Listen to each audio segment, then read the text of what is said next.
ಒಂದು ಅಹೋರಾತ್ರೆ ಧರಣಿಯನ್ನು ಮಾಡಿ ಒಂದು ವಿಷಯವನ್ನು ತಂದು ಮುಖ್ಯಮಂತ್ರಿಗಳ ಹೆಸರಿಗೆ ಮಸಿ ಬೆಳೆಯತಕ್ಕಂಥ ಕೆಲಸ ಮಾಡಲಿಕ್ಕೆ ಬಿ ಜೆ ಪಿಯವರು ಹೊರಟಿದ್ದಾರೆ. ಅವರು ಏನು ವಿಷಯವನ್ನು ಮಂಡನೆ ಮಾಡಿದ್ದಾರೆ, ನೇಮ 60ರಲ್ಲಿ ನಾವು ಚರ್ಚೆ ಮಾಡಲಿಕ್ಕೆ ಸಿದ್ಧ ಇದ್ದರು. ಆದರೆ ಅಧ್ಯಕ್ಷರು ನೇಮ 60ರ ನೇಮಾವಳಿಯ ಅಲ್ಲಿ ಒಂದು ನೇಮ 60ರ ಅಡಿನಲ್ಲಿ ಆ ಚರ್ಚೆಗೆ ಕೊಡಬೇಕಾದ್ರೆ ಇರ್ತಕ್ಕಂಥ ಮಾನದಂಡಗಳನ್ನು ನಾವೇ ಮಾಡಿಕೊಂಡಿರ್ತಕ್ಕಂಥ ರೂಲ್ಸ್ ಬುಕ್ನಲ್ಲಿ ಇವತ್ತು ಅದು ಪ್ರಸ್ತುತವಾಗಿ ಪ್ರೆಸೆಂಟ್ ಇರ್ತಕ್ಕಂಥ ಕೇವಲ 6 ತಿಂಗಳು ಸದನದಿಂದ ಸದನಕ್ಕೆ ಇರ್ತಕ್ಕಂಥ ವ್ಯತ್ಯಾಸದಲ್ಲಿರ್ತಕ್ಕಂಥ ದಿನಗಳ ವ್ಯತ್ಯಾಸದಲ್ಲಿರ್ತಕ್ಕಂಥ ವಿಷಯವನ್ನು ಮಾತ್ರ ಚರ್ಚೆ ಮಾಡಬೇಕು. ಮತ್ತು ಅದಲ್ಲದೇ ಅವರೇನು ತಂದಿದ್ದಾರೆ ವಿಷಯ ಮೂಡಾದಲ್ಲಿ ಹಗರಣ ಆಗಿದೆ ಅಂತೇಳಿ ಅದನ್ನು ಈಗಾಗಲೇ ಮೈಸೂರು ಮೂಡಾದ ಹಗರಣವನ್ನು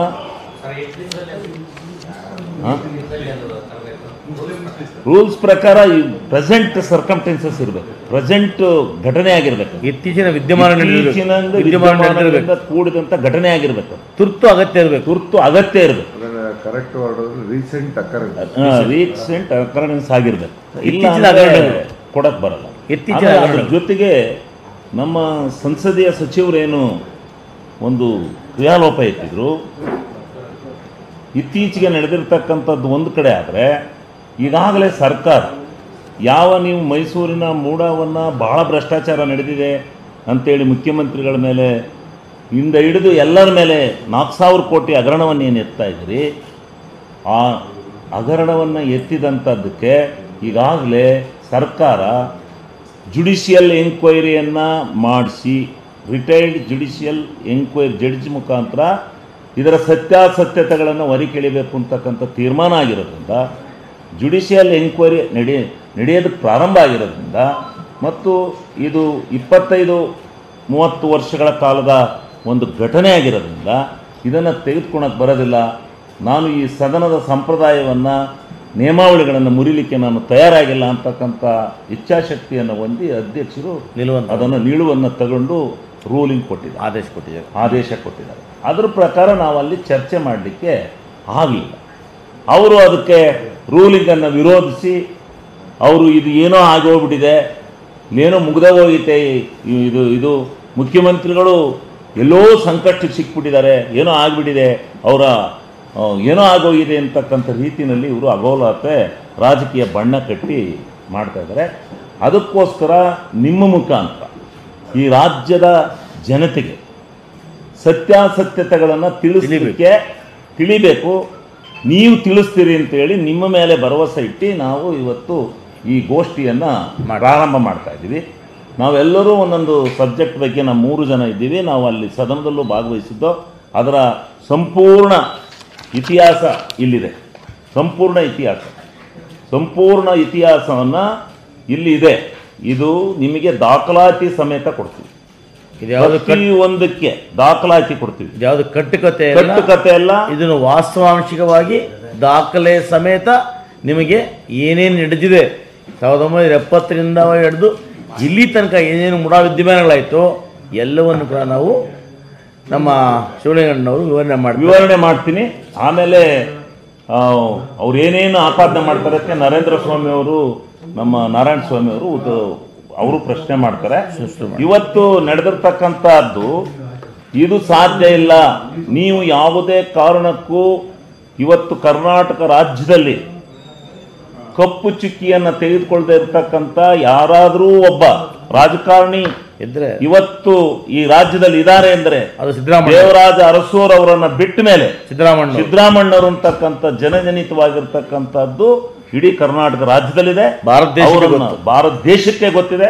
ಅಂಥ ಸಿದ್ದರಾಮಣ್ಣವರಿಗೆ ಕಪ್ಪು ಚುಕ್ಕಿ ತರಬೇಕು ಅಂತಕ್ಕಂಥ ನಿಟ್ಟಿನಲ್ಲಿ ಈ ಬಿಜೆಪಿ JDSನವರು ಹೊಂಟಿರ್ತಕ್ಕಂಥ ಈ ನಾಟಕ ರಂಗಕ್ಕೆ ಒಂದು ತಿಲಾಂಜಲಿ ಆಡಬೇಕು. ಇದನ್ನು ಜನತೆಯ ಬಳಿ ಕೊಂಡೊಯ್ಯಬೇಕು, ಜನತೆಯನ್ನು ಎಚ್ಚರಿಸಿ ಇಂಥ ನಾಟಕದ ಡ್ರಾಮಾ ಕಂಪ್ನಿ ಮಾಡ್ತಾ ಇರ್ತಕ್ಕಂಥ BJPಯವರಿಗೆ JDSನವರಿಗೆ ಬುದ್ಧಿ ಕಲಿಸ್ಬೇಕು ಅಂತಕ್ಕಂಥ ದೃಷ್ಟಿಯಿಂದ ಇವತ್ತು ನಾವು ಈ ಪತ್ರಿಕಾಗೋಷ್ಠಿಯನ್ನು ನಡೆಸ್ತಾ ಇದ್ದೀವಿ. ಇವತ್ತು ಮೊದಲನೇದಾಗಿ ಇವರೇನು 3 ಎಕರೆ 16 ಗುಂಟೆ ಜಮೀನನ್ನು ಯಾಕೆ ಬಂತು, ಯಾರಿಂದ ಬಂತು, ಯಾರಿಗೆ ಮಂಜೂರಾತು, ಹೆಂಗೆ ಮಂಜೂರಾಯಿತು ಅಂತಕ್ಕಂಥ ದಾಖಲನ್ನ ಒಂದೊಂದಾಗಿ ಎಳೆಯಾಗಿ ಬಿಡಿಸಿಡ್ತೀವಿ. ಆ ಭೂಮಿ ಹೆಂಗೆ ಬಂತು ಅಂತಕ್ಕಂಥದ್ದನ್ನು ಹೇಳ್ತೀವಿ. ಈ ಭೂಮಿ 1935ರಲ್ಲಿ ನಿಂಗಾ ಬಿನ್ ಜೌರಾ ಅಂತಕ್ಕಂಥ ಅವರಿಗೆ ಹರಾಜು ಪ್ರಕ್ರಿಯೆಯ ಮುಖಾಂತರ, ಹರಾಜು ಪ್ರಕ್ರಿಯೆ ಹಿಂದೆ ಬ್ರಿಟಿಷ್ನವರ ಕಾಲದಲ್ಲಿ ಯಾರಾದರೂ ಭೂಮಿಯನ್ನು ಉಳ್ತೀನಿ ಅಂತ ಬಂದರೆ ಅವ್ರಿಗೆ ಹರಾಜು ಮುಖಾಂತರ ಬಿಡ್ಡನ್ನು ಕರೆದು ಯಾರು ಹೆಚ್ಚಿಗೆ ಬಿಡ್ಡನ್ನು ಕೂಗ್ತಾರೆ ಆ ಬಿಡ್ಗೆ ಆ ಭೂಮಿಯನ್ನು ಕೊಡ್ತಕ್ಕಂಥ ಪದ್ಧತಿ ಇತ್ತು, ಕಾನೂನಿತ್ತು. ಆ ಪ್ರಕಾರ 1935ನೇ ಇಸ್ವಿನಲ್ಲಿ ಇವರು ನಿಂಗಾ ಬಿನ್ ಜೌರಾ ಅಂತಕ್ಕಂಥ ಅವರಿಗೆ 3 ಎಕರೆ 15 ಗುಂಟೆಯನ್ನು 464ನೇ ಸರ್ವೆ ನಂಬರ್ನಲ್ಲಿ ಅವರು ಯಾರೂ ಬಿಡ್ಡುದಾರರಿಲ್ಲ, ಆ ಬಿಡ್ಡುದಾರರ ಇಲ್ಲದೆ ಇರೋದ್ರಿಂದ ಆ ಒಂದು ಜಮೀನನ್ನು ಇವರಿಗೆ ನಿಲ್ಲಿಸಲಾಗಿದೆ ಅಂತೇಳಿ ಅವ್ರಿಗೆ ಮಂಜೂರು ಮಾಡಿರ್ತಕ್ಕಂಥ ಪತ್ರ ಇಲ್ಲಿದೆ, ಈ ದಾಖಲೆನಲ್ಲಿ. ಒಂದು ನಿಮಿಷ ಹೇಳಿ ನೋಡಿ. ಈಗ ಮೊದಲು ಏನಾಗ್ತಾ ಇತ್ತು, ಎಲ್ಲವೂ ಕೂಡ ಜಮೀನುಗಳು ಸರ್ಕಾರದ ವಶ ಇರ್ತಾ ಇತ್ತು. ಸರ್ಕಾರ ಯಾರಾದರೂ ಕೂಡ ಅದನ್ನು ಸಾಗುವಳಿ ಮಾಡ್ತಾಯಿದ್ರೆ ನಾವು ಮಂಜೂರು ಮಾಡಿ ಅಂತ ಕೇಳ್ತಾ ಇದ್ದು, ಅದು ಲ್ಯಾಂಡ್ ಗ್ರ್ಯಾಂಟ್ ಆಗ್ತಲ್ಲ. ಇದರಲ್ಲಿ ಏನಾಯಿತು ಅಂದರೆ, ಈ ಹಿಂದೆ ಸ್ವತಂತ್ರ ಪೂರ್ವದಲ್ಲಿ ಆ ಒಂದು ಇಂಗ್ಲೀಷ್ನವ್ರ ಕಾಲದಲ್ಲಿ ಜಮೀನನ್ನು ಹರಾಜು ಮೂಲಕ ಕ್ರಯ ಮಾಡ್ತಾಯಿದ್ರು. ಅಂದರೆ ಅದು ಸೇಲ್, ಅಂದರೆ ಏನು ಜವರ ತಗೊಂಡಿದ್ದಾರೆ ಅದು ಕ್ರಯಕ್ಕೆ ಪಡೆತಕ್ಕಂಥದ್ದು. ಹರಾಜಿನಲ್ಲಿ ಏನು ಬಿಡ್ ಮಾಡಿ ಆ ಬಿಡ್ಡಿನಲ್ಲಿ ಆ ಒಂದು ಜಮೀನನ್ನು ಕೊಂಡ್ಕೊಂಡಿದ್ದಾರೆ. ಇಲ್ಲಿ ಯಾಕೆ ಮಾತು ಹೇಳಿದೆ ಅಂದರೆ, ಈ ಕೆಲವು ಮಾಧ್ಯಮಗಳಲ್ಲಿ ಅದು ಫಸ್ಟ್ ಜಾತಿಯ ಜಮೀನು ಅಂತೇಳಿ ಅದನ್ನು ಪರಬಾರೆ ಮಾಡಿಬಿಟ್ಟಿದ್ದಾರೆ ಅಂತೇಳಿ ಬಿಂಬಿಸ್ತಾ ಇದ್ದಾರೆ ಕೆಲವು ನಾಯಕರು. ನಾನು ಹೇಳ್ತೇನೆ, ಯಾವುದೇ SC ST ವ್ಯಕ್ತಿ ಹರಾಜಿನಲ್ಲಿ ಕೊಂಡ್ಕೊಂಡ್ರೆ ಅದು ಸರ್ಕಾರದಿಂದ ಕೊಂಡ್ಕೊಂಡ ಆಸ್ತಿ ಆಗುತ್ತೆ ಹೊರತು ಅದು ಯಾವುದೇ ಕಾರಣಕ್ಕೂ ಮಂಜೂರಾದ ಆಸ್ತಿಯಲ್ಲ. ನಮ್ಮಲ್ಲಿ ತೋಟಿ ತಳಿನಾಂತಿ ಇದೆಯಲ್ಲ, ಆ ತೋಟಿನಾಂತಿ ಕೂಡ ರೀಗ್ರೆಂಟ್ ಆದಮೇಲೆ ಪರಬಾರೆಯನ್ನು ಮಾಡಬಹುದು. ಅದು ಕೂಡ ಆ ಸರ್ವಿಸ್ ನಾಮಲ್ಲಿ ಬರ್ತಕ್ಕಂಥದ್ದು.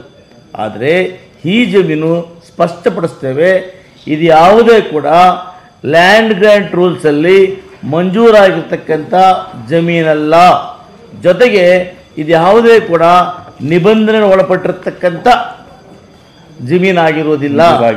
ವಿತೌಟ್ ನಿಬಂಧನೆ ಮಂಜೂರಾತಿ ಕೊಟ್ಟರು ಅಂದ್ರೆ ಅವ್ರ ಸ್ವಂತ ಆಸ್ತಿ ಅಂತ ಪಿತ್ರಾರ್ಜಿತ ಆಸ್ತಿ ಅಂತ ಸ್ವಯಾರ್ಜಿತ ಆಸ್ತಿ ಅಂತ ಹೇಳಿ 1964ರ ನಂತರ ಅಷ್ಟು ದಿವಸ ಆದರೂ 35ರಲ್ಲಿ ಮಂಜೂರಾತಿ ಆದರೂ ಕೂಡ 1964ರಲ್ಲಿ ಪಾಣಿಯನ್ನು ಕೊಟ್ಟು ದಾಖಲಾತಿಯನ್ನು ಕೊಟ್ಟು ಹೌದು ಇದು ನಿನ್ನ ಪಿತ್ರಾರ್ಜಿತ ಆಸ್ತಿ ಅಂತೇಳಿ ನಿನ್ನ ಸ್ವಯಾರ್ಜಿತ ಆಸ್ತಿ ಅಂತೇಳಿ ಘೋಷಣೆ ಮಾಡಿ ಕೊಟ್ಟಿರ್ತಕ್ಕಂಥ ಪತ್ರ ಇಲ್ಲಿದೆ. ಅದಾದ ಮೇಲೆ ಇವರು ಎಲ್ಲ ಹುಟ್ಟಾಗ್ತಾ ಇದ್ದಾರಲ್ಲ, ಈಗ ಎರಡನೇ ಅವನ ಮಗ ಒಬ್ಬ ಹೋಗಿ DCಗೆ ಲೆಟ್ರ್ ಕೊಟ್ಟ, ಅವ್ರದ್ದು ಅದು ಜಮೀನು ಅವ್ರಿಗೂ ಎಲ್ಲ ಸೇರಬೇಕು ಅಂತ, ಅದಕ್ಕೆ ದಾಖಲಾತಿ ಇದೆ ಇಲ್ಲಿ. ಈ ಲಿಂಗ ಅಂತಕ್ಕಂಥ ಅವರಿಗೆ 3 ಜನ ಮಕ್ಕಳು, ಮೈಲಾರಯ್ಯ ಮತ್ತು ಮಲ್ಲಯ್ಯ, ದೇವರಾಜ್, ಈ 3 ಜನ ಮಕ್ಕಳು. ಇದರಲ್ಲಿ 3 ಜನದಲ್ಲಿ ಮೈಲಾರಯ್ಯ ಡೆತ್ ಆಗೋಗಿದ್ದಾರೆ. ಅವರು ಹೆಂಡತಿ ಪುಟ್ಟಗೌರಮ್ಮ, ಮಗ ಮಂಜುನಾಥ ಇದ್ದಾರೆ. ಈ 3 ಜನ ಇರ್ತಕ್ಕಂಥ ಜಮೀನನ್ನು ದೇವರಾಜ ಒಬ್ಬನಿಗೆ ಹೆಂಗೆ ಬತ್ತು ಅಂತ ನೀವು ಪ್ರಶ್ನೆ ಮಾಡ್ಬೋದು. ಅದೂ ಇಲ್ಲಿದೆ, ಇಲ್ಲೆಲ್ಲ ದಾಖಲಾತಿ ಇದೆ, ಪರಿಶೀಲನೆ ಮಾಡ್ಕೊಳ್ಳಿ. ಅಲ್ಲಿ ಅವರಿಗೆ 464ರಲ್ಲಿ ಮತ್ತೆ 4 ಎಕರೆ ಭೂಮಿ ಮಂಜೂರಾಯಿದೆ, ಅದೇ ಫ್ಯಾಮಿಲಿ. ಆವಾಗ ಅವರು ಆ 464ರಲ್ಲಿ ಮಂಜೂರಾದಂಥ 4 ಎಕರೆನ ಅವರು ಇಸ್ಕೊಂಡು ಅವರು ಮಾರಾಟ ಮಾಡಿಕೊಂಡು ದುಡ್ಡು ತಗೊಂಡು ಈ ದೇವರಾಜು ಅವರಿಗೆ ಈ 3 ಎಕರೆ 16 ಗುಂಟೆಯನ್ನ ಅವರ ಆಸ್ತಿಯನ್ನ 3 ಜನಕ್ಕೆ ದೇವರಾಜು ಅವರಿಗೆ ಬಿಟ್ಟು ದೇವರಾಜು ಅವರಿಗೆ ಹಕ್ಕು ಇದನ್ನ ಖಾತೆ ಮಾಡಿಕೊಡ್ಬೋದು, ಅವರಿಗೆ ಎಲ್ಲ ರೀತಿಯ ಇದನ್ನ ಹಕ್ಕನ್ನು ಕೊಡ್ಬೋದು, ಮಿಟೇಷನ್ ಅನ್ನು ಕೊಡಬೇಕು ಅಂತ ಹೇಳ್ಬಿಟ್ಟು ಅಧಿಕಾರಿಗಳ ಸಮಕ್ಷಮದಲ್ಲಿ ಅವರು ಹೇಳಿಕೆ ಕೊಟ್ಟ ಪ್ರಯುಕ್ತ ದೇವರಾಜು ಅವರಿಗೆ ಮಿಟೇಷನ್ನು ಬಂದು ಅವರ ಹೆಸರಿಗೆ ಅದು ಆಸ್ತಿ ಕೂರುತ್ತೆ ಅನ್ನೋದು ಪೂರ್ವ. ಒಂದು ನಿಮಿಷ, ಇದೇನಾಗುತ್ತೆ, ಹಿಂದೆ ಈ ಜಮೀನುಗಳಿಗೆ ಇಬಾದ್ ಪತ್ರ ಮಾಡ್ಕೊಳ್ತಾ ಇರಲಿಲ್ಲ. ಅದಕ್ಕೇನಂತಂದ್ರೆ ಮೂಜುಬಾನೆ ಖಾತೆ ಅಂದರೆ ಪಂಚಾಯತಿ ಸಮಕ್ಷಮದಲ್ಲಿ, ಪಂಚಾಯತಿ ಮುಖಂಡರ ಸಮಕ್ಷಮದಲ್ಲಿ ಅಣ್ಣ ತಮ್ಮಂದರಿಗೆ ಪಾಲು ಮಾಡ್ಕೊಳ್ತಾ ಇದ್ರು. ಅದಕ್ಕೆ ಯಾವುದೇ ದಾಖಲೆ ಇರೋದಿಲ್ಲ. ಮೂಜುಬಾನೆ ಅಂದರೆ ಬಾತ್ಮೀಯವಾಗಿ, ನೋಡಪ್ಪ ನಮಗೆ ಇಷ್ಟು ಎಕರೆ ಒಟ್ಟು ಜಮೀನಿದೆ, ನಿನಗೆ ಈ ಜಮೀನು ನೀನು ಹಂಚ್ಕೋ, ಈ ಜಮೀನು ನೀನು ಹಂಚ್ಕೋ ಅಂತೇಳಿ ಬಾತ್ಮೀಯವಾಗಿ ಮಾಡ್ತಕ್ಕ ಕರಾರನ್ನು ಮೂಜುಬಾನೆ ಮುಖಾಂತರ ಅಂತ ಹೇಳ್ತಾ ಇದ್ರು. ಆ ಮೂಜುಬಾನೆ ಮುಖಾಂತರ ಅಣ್ಣ ತಮ್ಮಂದರ ಸಹಮತ ಮೇರೆಗೆ ಈ ಜಮೀನು ಯಾರು ಕ್ರಯ ಮಾಡಿದ್ದಾನೆ ಅವನಿಗೆ ಮಾಲೀಕತ್ವ ಬರ್ತದೆ. ಆ ಮಾಲೀಕತ್ವ ಬಂದ ಮೇಲೆ ಅವನಿಗೆ ಅಣ್ಣ ಹೇಳಿದಾಗೆ ಮುಟೇಶನ್ ವರ್ಗಾವಣೆ ಆಗ್ತದೆ. ಅವರು ಒಂದು ಪಂಚಾಯತಸ್ಥರ ಕಂದಾಯ ಇಲಾಖೆ ಅಧಿಕಾರಿಗಳ ಸಮಕ್ಷಮದಲ್ಲಿ ನೀಡಿದಂಥ ಹೇಳಿಕೆಯ ಮುಖಾಂತರ ಅವರಿಗೆ ಮಿಟೇಷನ್ ಹೋಗುತ್ತೆ, ಅವ್ರ ಹೆಸರಿಗೆ ಖಾತೆ ಆಗುತ್ತೆ. ಅಲ್ಲಿಗೆ ದೇವರಾಜು ಅವರ ಆಸ್ತಿ ಆಯ್ತಿದು, ಆಸ್ತಿ ಆಯ್ತು. ಈಗ ನೀವೇನಾದ್ರು ಆ ಟೈಮ್ನಲ್ಲಿ ಹಂಗೆ ರಾಜಸ್ವ ನಿರೀಕ್ಷಕರ ಮುಂದೆ ಈ ಹೇಳಿಕೆ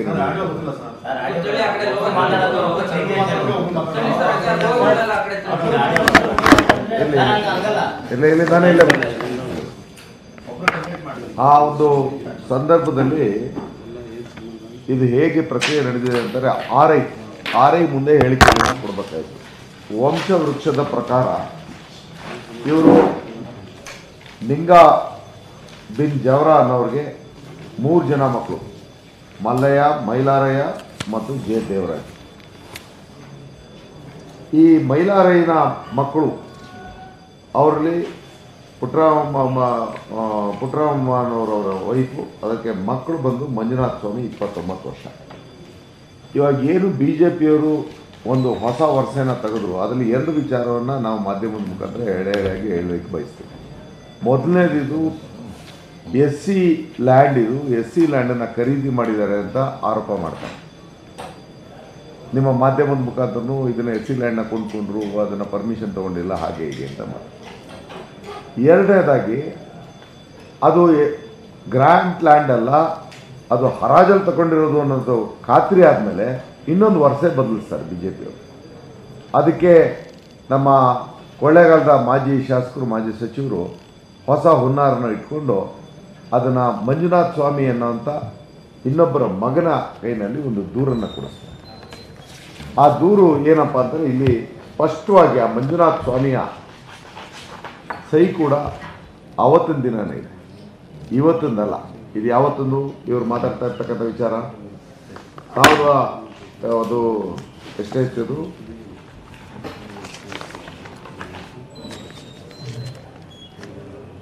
ಹೇಳಿಕೆಗಳು ಇದು ನಡೆದಿರ್ತಕ್ಕಂಥ 93ರಲ್ಲಿ. ಈ ಕ್ವಶನ್ ಇಲ್ಲಿರ್ತಕ್ಕಂಥದ್ದು 93ರಿಂದ ಇವತ್ತಿನ ತನಕ ಅಂದರೆ ಸುಮಾರು 31 ವರ್ಷ. 31 ವರ್ಷ ಎಲ್ಲೂ ಕೂಡ ಇದ್ರ ಬಗ್ಗೆ ಒಂದು ದೂರಾಗಲಿ ಅಥವಾ ಒಂದು ಪ್ರಶ್ನೆನೇ ಆಗಲಿ ಅವರ ಅಣ್ಣ ತಮ್ಮಂದಿರ ಭಾಗದ ವಿಚಾರದಲ್ಲಿ ಡಿಸ್ಪ್ಯೂಟ್ಗಳೇ ಇಲ್ಲ.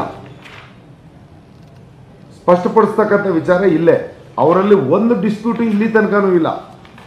ಈ BJPಯ ಕುತಂತ್ರದ ಒಂದು ಈ ಆರೋಪ ಮಾಡಿದ ನಂತರ ಮಂಜುನಾಥ ಸ್ವಾಮಿಯಿಂದ ಇವರು ಒತ್ತಾಯಪೂರ್ವಕವಾಗಿ ಒಂದು ಕಂಪ್ಲೇಂಟ್ನ ಕೊಡಿಸ್ದಂಗೆ ಅಥವಾ ನನಗೂ ಅದ್ರಲ್ಲಿ ಪಾಲ್ ಬರಬೇಕು, ನಮ್ಗೆ ಆಗಿಲ್ಲ ಅನ್ನೋ ಥರದ ಇದು ಮಾಡ್ತಾರೆ. ಒಂದು ನಿಮಿಷ ಅಲ್ಲಿ ಸ್ಪಷ್ಟವಾಗಿ ಒಂದು ನಿಮಿಷ ಕೇಳು, ಮಾತು ಮುಗಿದೋಗುತ್ತೆ ನೋಡು, ಒಬ್ಬೊಬ್ರು ಮಾತಾಡ್ಬೇಕು ಇಲ್ಲಿ ಮೀಡಿಯಾ. ಅದಕ್ಕೆ ಸ್ಪಷ್ಟಗೊಳ್ಬಿಡ್ತೇವೆ. ಎಲ್ಲ ವಿಚಾರದಲ್ಲಿ ಸ್ಪಷ್ಟವಾಗಿ ಹೇಳ್ತಕ್ಕಂಥ ವಿಚಾರ, ಅವರ ಪಾಲ್ಪಾರಿಕತ್ತು ಅವ್ರು ಮುಗಿಸ್ಕೊಂಡಿದ್ದಾರೆ. ಅಣ್ಣ ತಮ್ಮಂದಿರ ಭಾಗದ ವಿಚಾರದಲ್ಲಿ ಯಾವುದೇ ಡಿಸ್ಪ್ಯೂಟ್ಗಳ since since 31 years, when there is no dispute, how come after allegation of the BJP, this Manjunath Swamy complaint ಎಲ್ಲರೂ ನಿಲ್ಲಕ್ಕೆ ಸಾಧ್ಯ ಉಂಟಾ? ಇವಾಗ ನಮ್ಮಲ್ಲೇ ಇವತ್ತು ನಾವು ಇದನ್ನು ಕೇಳ್ತೀವಲ್ಲ, 12 ವರ್ಷದ್ದು ಏನು ಈಸಿ ಎಂಕರೇಜ್ಮೆಂಟ್ ಸರ್ಟಿಫಿಕೇಟ್ ಕೇಳೋದು. ಪೊಸಿಷನ್ ಅಷ್ಟು ವರ್ಷ ಇದ್ದವನಿಗೆ ಅದನ್ನ ಪ್ರಶ್ನೆ ಮಾಡಕ್ಕೆ 30 ವರ್ಷ. ಒಂದು ನಿಮಿಷ, ಒಂದೇ ನಿಮಿಷ ಅಣ್ಣ.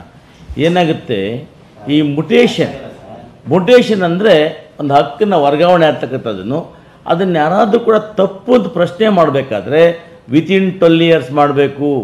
ಒಂದು ಮುಟೇಷನ್ ವರ್ಗಾವಣೆ ಆದಮೇಲೆ ಆ ವರ್ಗಾವಣೆ ತಪ್ಪಿದ್ದರೆ, ಆ ಮುಟೇಷನಲ್ಲಿ ರಾಂಗ್ ಇದ್ದರೆ 12 ವರ್ಷ ಒಳಗಡೆ ಅದನ್ನು ಪರಭಾರೆ ಮಾಡಬೇಕು, ಅದನ್ನು ಕ್ವಶನ್ ಮಾಡಬೇಕು. ಆ ಕ್ವಶನ್ ಮಾಡದೇ ಇದ್ದರೆ ಅದೆಲ್ಲೂ ಕೂಡ ಊರ್ಜಿತ ಆಗೋದಿಲ್ಲ. ಕಂಟಿನ್ಯೂ ಮಾಡೋಣ. ಈಗ ನಾನೇ ಸಂಪೂರ್ಣವಾಗಿ ಹೇಳ್ತೀನಿ, ಆಮೇಲೆ ನಮ್ಮ ಇಬ್ಬರು ನಾಯಕರು ನಿಮಗೆ ಕ್ಲಾರಿಫಿಕೇಶನ್ನ ಕೊಡ್ತಾರೆ. ಈಗ ಹೆಂಗೆ ಎಲ್ಲ ಹೇಳ್ಬಿಡ್ತೀನಿ, ಹೆಂಗ್ ಜಮೀನು ಈಗ ಇಲ್ಲಿವರೆಗೆ ಇಲ್ಲಿ ಅದು ಹೇಳಾದ್ಮೇಲೆ ಕ್ರಾಸ್ ಮಾಡೋಣ. ಈಗ ಈ ಜಮೀನು ಹೆಂಗೆ ಬಂತು ಆಯ್ತು, ಈಗ ದೇವರಾಜ ಹೆಸರಿಗೆ ನಿಲ್ತು, ಮಿಟೇಷನ್ ಆಯ್ತು ಅಂದ್ರೆ ಸರ್ಕಾರ ಕೊಟ್ಟರು ಮಿಟೇಷನ್, ನಾವು ನೀವು ಕೊಟ್ಟಿರೋದಲ್ಲ. ಆ ಮಿಟೇಷನ್ ಆಯ್ತು ದೇವರಾಜ ಹೆಸರಿಗೆ, ಆಗ ದೇವರಾಜ ಹೆಸರಿಗೆ ಆಯ್ತು. 1992 ಇಸ್ವಿನಲ್ಲಿ ಮೂಡಾದವರು ಆ ಜಮೀನನ್ನು ಪ್ರಾಥಮಿಕ ಅಧಿಸೂಚನೆ ಮಾಡಿದ್ರು. ಮೂಡಾದವರು ಇವ್ರ ನಿನ್ನ ಜಮೀನು ನಮಗೆ ಬೇಕು, ನಾವು ಸೈಟ್ ಮಾಡಿ ಹಂಚಬೇಕಾಗಿದೆ, ಅಭಿವೃದ್ಧಿ ಪಡಿಸ್ಬೇಕಾಗಿದೆ ಅಂತ ಹೇಳಿ ಕಾನೂನು ರೀತ್ಯ ನೋಟಿಫಿಕೇಶನ್ನ ಮಾಡಿದ್ರು. ನೋಟಿಫಿಕೇಶನ್ 4ನಲ್ಲಿ ನೋಟಿಫಿಕೇಶನ್ ಆಯಿತು. ನೋಟಿಫಿಕೇಶನ್ ಆಗಿ ಭಾಳ ದಿವಸಗಳು ಕಳೆದ ಮೇಲೆ ದೇವರಾಜು ಅವರು ದುಡ್ಡು ಕೊಡಲಿಲ್ಲ. ನೋಟಿಫಿಕೇಶನ್ ಮಾಡ್ಕೊಂಡ್ರಷ್ಟೇ, ಮೂಡೋದವ್ರು ದುಡ್ಡು ಕೊಡಲಿಲ್ಲ. ಇವರಿಗೆ ದುಡ್ಡು ಕೊಡದೇ ಇದ್ದಾಗ ಆ ಮನುಷ್ಯ ಏನು ಮಾಡಿದ್ರು, ಹೋಗಿ ಸರ್ಕಾರಕ್ಕೆ ಮನವಿ ಪತ್ರ ಕೊಟ್ಟರು. 13/8/96ರಲ್ಲಿ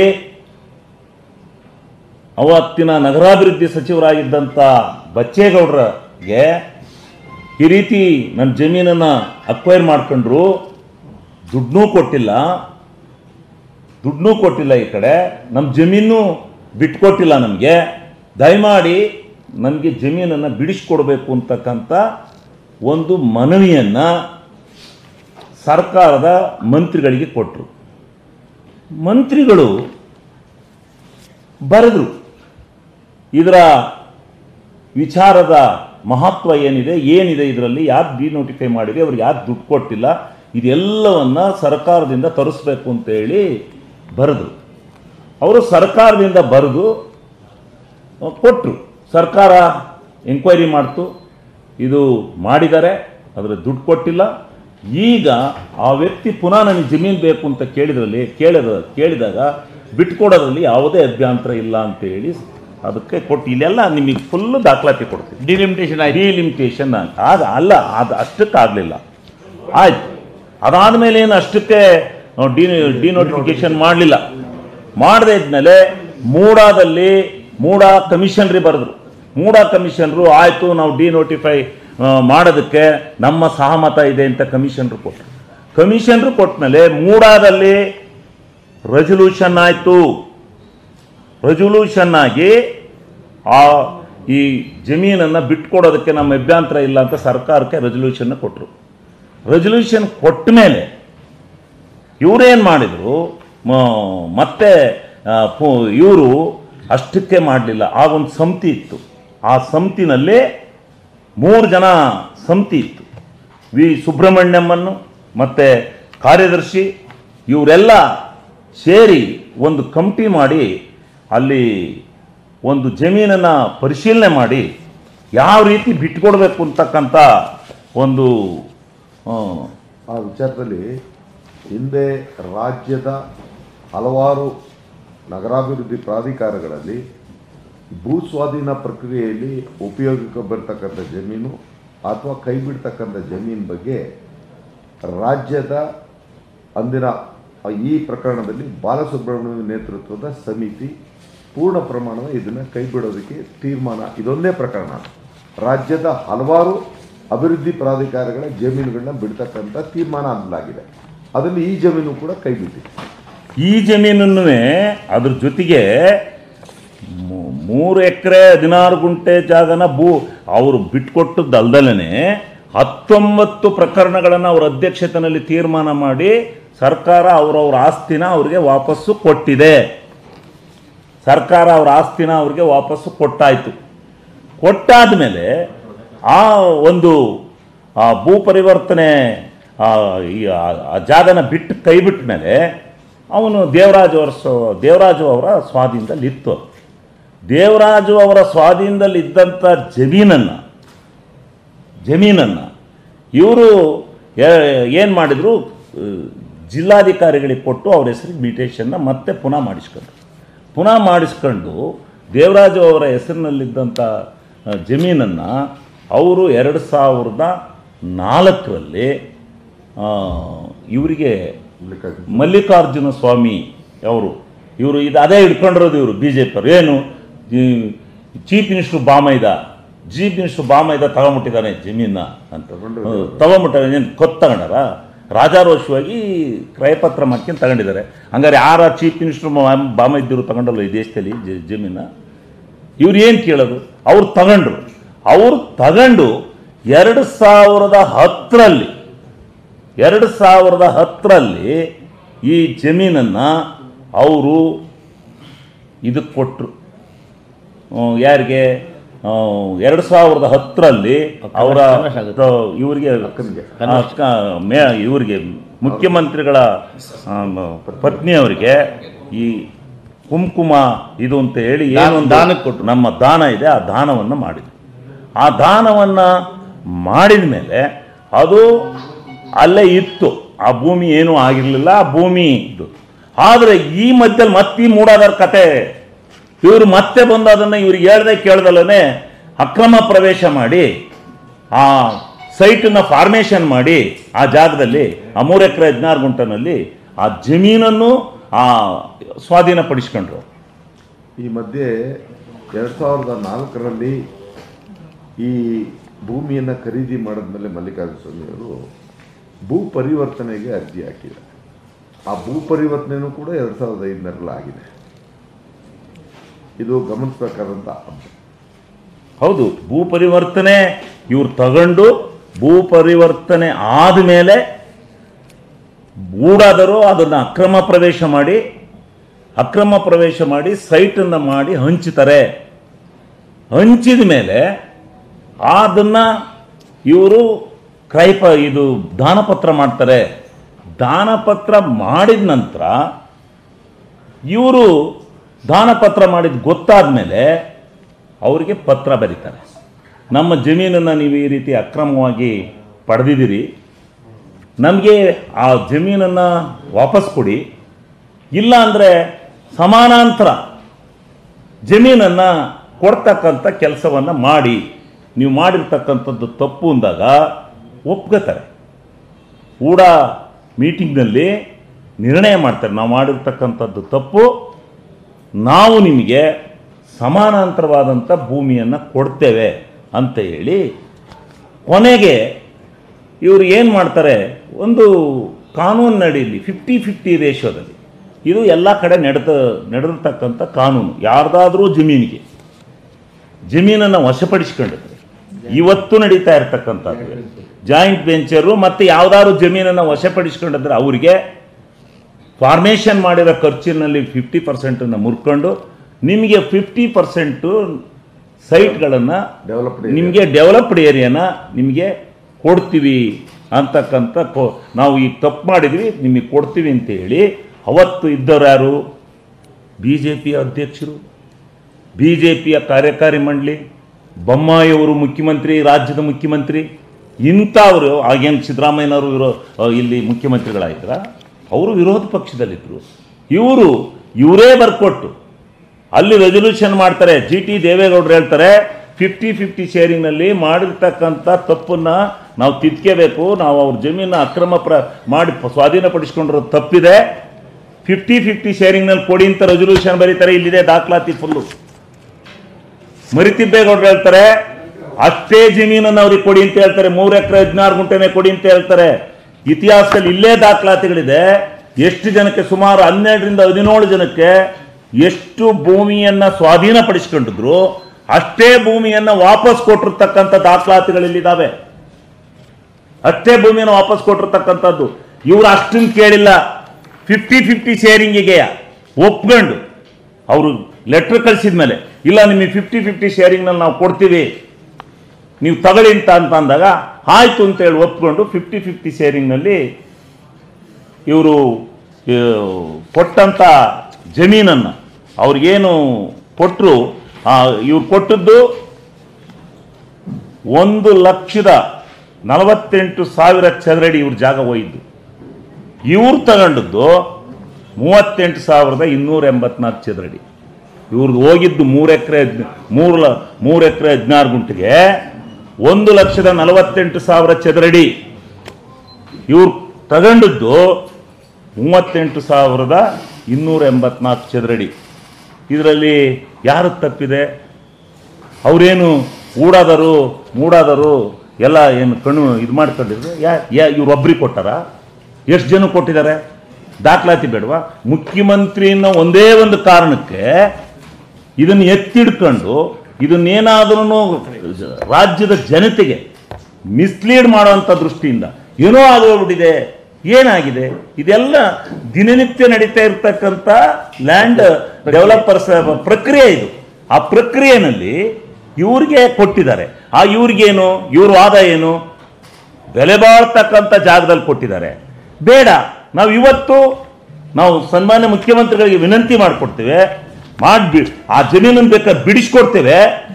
ನೀವು 3 ಎಕರೆ 16 ಗುಂಟೆ ಜಮೀನನ್ನೇ ಕೊಡಿ. ಇಲ್ಲ ಕೇಳದೆ ಸವಾಲ ಇದು. 3 ಎಕರೆ 16 ಗುಂಟೆ ನೋಡಿ ಸರ್, ಇವರಿಗೆ ಇದಿದ್ರೆ ಆ 3 ಎಕರೆ 16 ಗುಂಟೆ ಜಮೀನ್ ಏನೈತೆ ಅದನ್ನ ಇವತ್ತು ನಿಮ್ಮ ಕೈಲಿ ವಾಪಸ್ ಕೊಡಕ್ಕಾಗುತ್ತಾ? ಯಾಕೆ ನೀವು ಅಕ್ರಮ ಪ್ರವೇಶ ಮಾಡಿದ್ರಿ? ಅದಕ್ಕೆ ನೀವು ಅಕ್ರಮ ಪ್ರವೇಶ, ಅವ್ರ ಜಮೀನು, ಅವ್ರ ದಾನನಾರ ತಗೋತಾರ, ಏನಾರ ತಗೋತಾರ. ಅವರು ನೀವ್ಯಾಕೆ ಅವ್ರ ಜಮೀನ್ಗೆ ಹೋದ್ರಿ? ಅವ್ರ ಜಮೀನ್ ನೀವ್ಯಾಕೆ ತಗೊಂಡ್ರಿ? ತಗೊಂಡ ಮೇಲೆ 3 ಎಕರೆ 16 ಗುಂಟೆ ಜಮೀನನ್ನ ಅವರು ಕೊಡ್ಲಿ.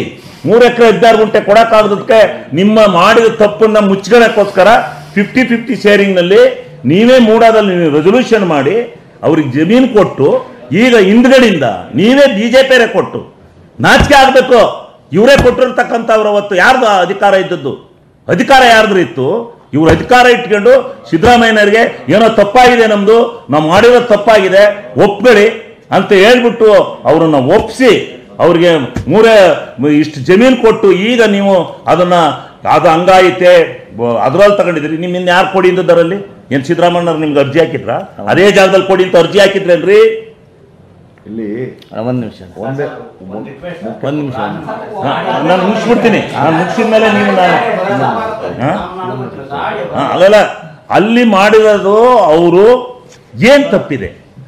ಈ ರಾಜ್ಯದ ಮುಖ್ಯಮಂತ್ರಿಗಳ ಮೇಲೆ ನೀವು ಇದು ಮಾಡಕ್ಕೆ ಹೊಂಟಿದಿರಲ್ಲ, ಏನು ತಪ್ಪಿದೆ ಹೇಳಿ? ಕಮಾನ್, ನೀವು ಅದೇನಾರ ತಪ್ಪಾಯಿದ್ರೆ ನಾವು ಶರಣಾಗ್ತೀವಿ.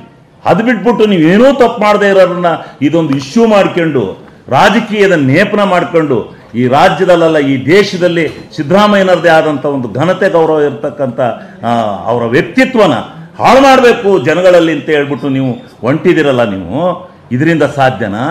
ಇಲ್ಲ. ಜನ ಇದನ್ನು ನಂಬಲ್ಲ. ಈ ಕರ್ನಾಟಕ ರಾಜ್ಯದ ಜನಕ್ಕೆ ಸಿದ್ದರಾಮಯ್ಯನವ್ರು ಯಾರು ಅನ್ನೋದು ಗೊತ್ತಿದೆ. ಸಿದ್ದರಾಮಯ್ಯನವರ ವ್ಯಕ್ತಿತ್ವ ಎಂಥದ್ದು ಅಂತ ಗೊತ್ತಿದೆ. ಒಂದೇ ಒಂದು ಅವರ 45 ವರ್ಷದ ರಾಜಕೀಯ ಜೀವನದಲ್ಲಿ ಒಂದೇ ಒಂದು ಕಪ್ಪು ಚಿಕ್ಕಿ ತಗೊಂಡು ರಾಜಕಾರಣ ಮಾಡ್ಕೊಂಡು ಬಂದಿದ್ದಾರೆ. ಇವತ್ತು ನೀವು ಅವರನ್ನ ರಾಜಕಾರಣದಲ್ಲಿ ಏನೋ ಸಿಗಾಕ್ಸ್ತೀವಿ, ಏನೋ ಮಾಡ್ತೀವಿ ಅನ್ನೋ ರೀತಿಯಲ್ಲಿ ನೀವೇನಾದ್ರು ನಿಮ್ಮ ಆಸೆ ಇಟ್ಕೊಂಡು ಹೊಂಟಿದ್ರೆ ಅದು ಸಾಧ್ಯ ಇಲ್ಲ.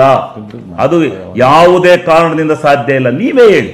ಈಗ ಅವ್ರಿಗೆ ಜಮೀನು ಕೊಟ್ಟಾರೆ ಯಾರು? ಜಮೀನು ಅವ್ರಿಗೆ ಸೈಟ್ ಕೊಟ್ಟಾರೆ ಯಾರು?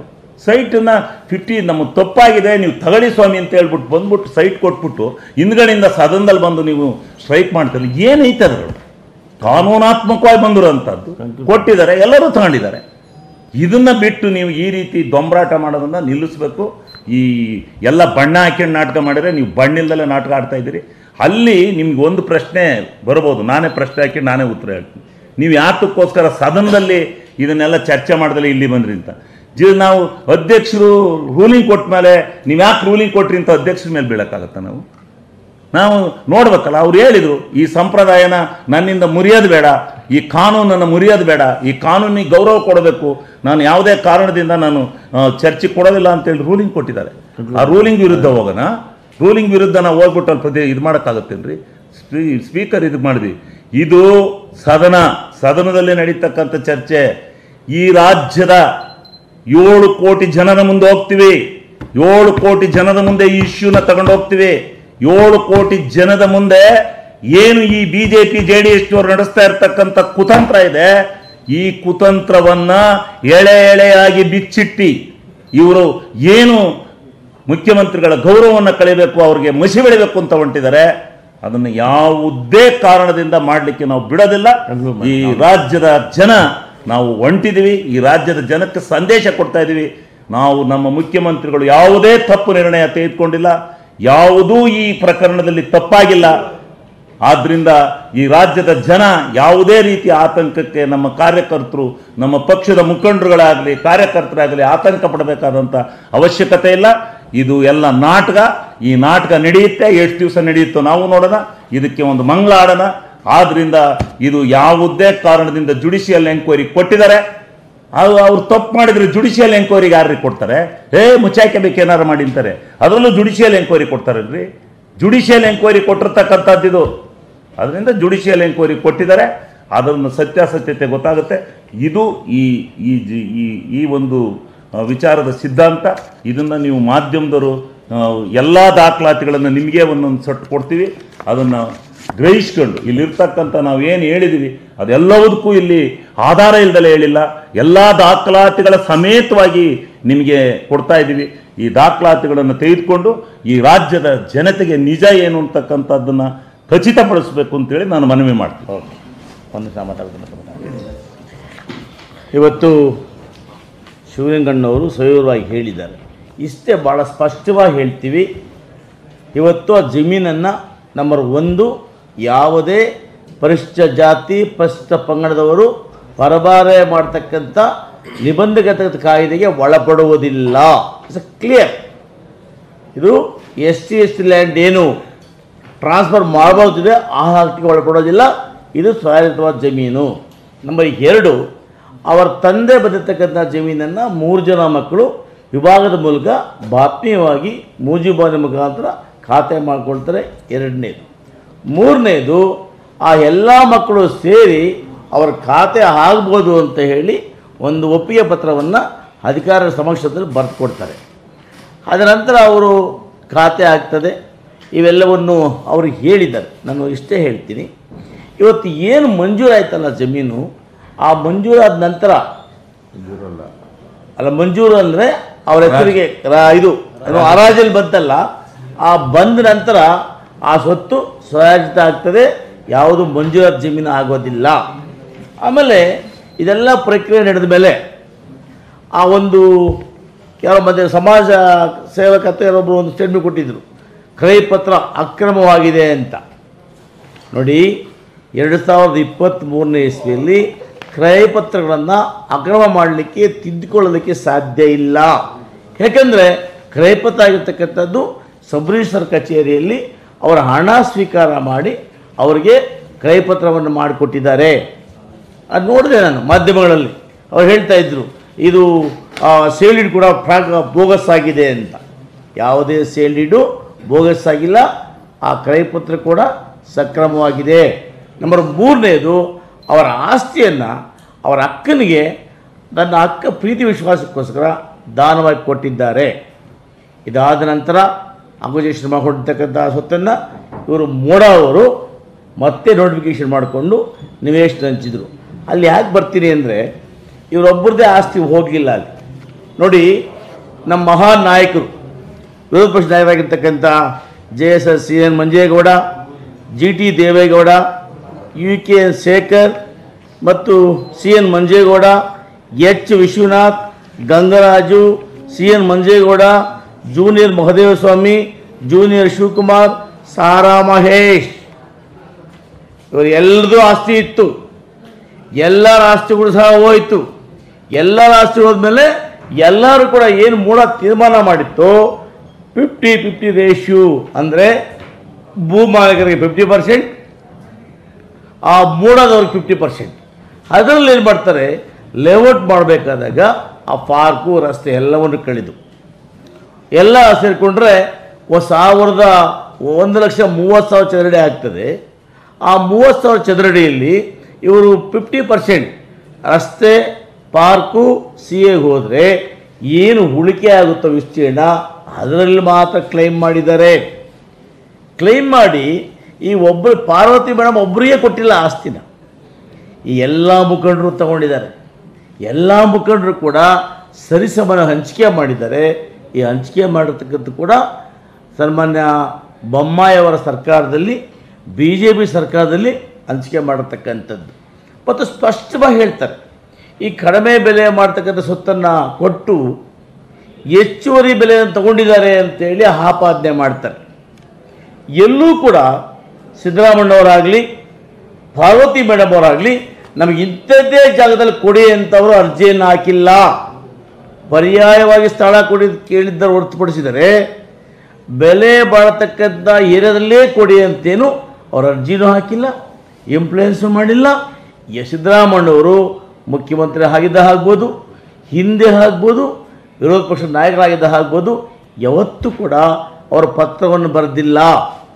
ಯಾವುದೇ ಅಧಿಕಾರಿಗಳಿಗೆ ಒಂದು ಒತ್ತಡವನ್ನು ಹಾಕಿಲ್ಲ. ನನಗೆ ಸ್ಪಷ್ಟ ಮಾಡ್ತೇನೆ, ಈ ಹಗರಣಕ್ಕೂ ಇದು ಹಗರಣವೇ ಅಲ್ಲ.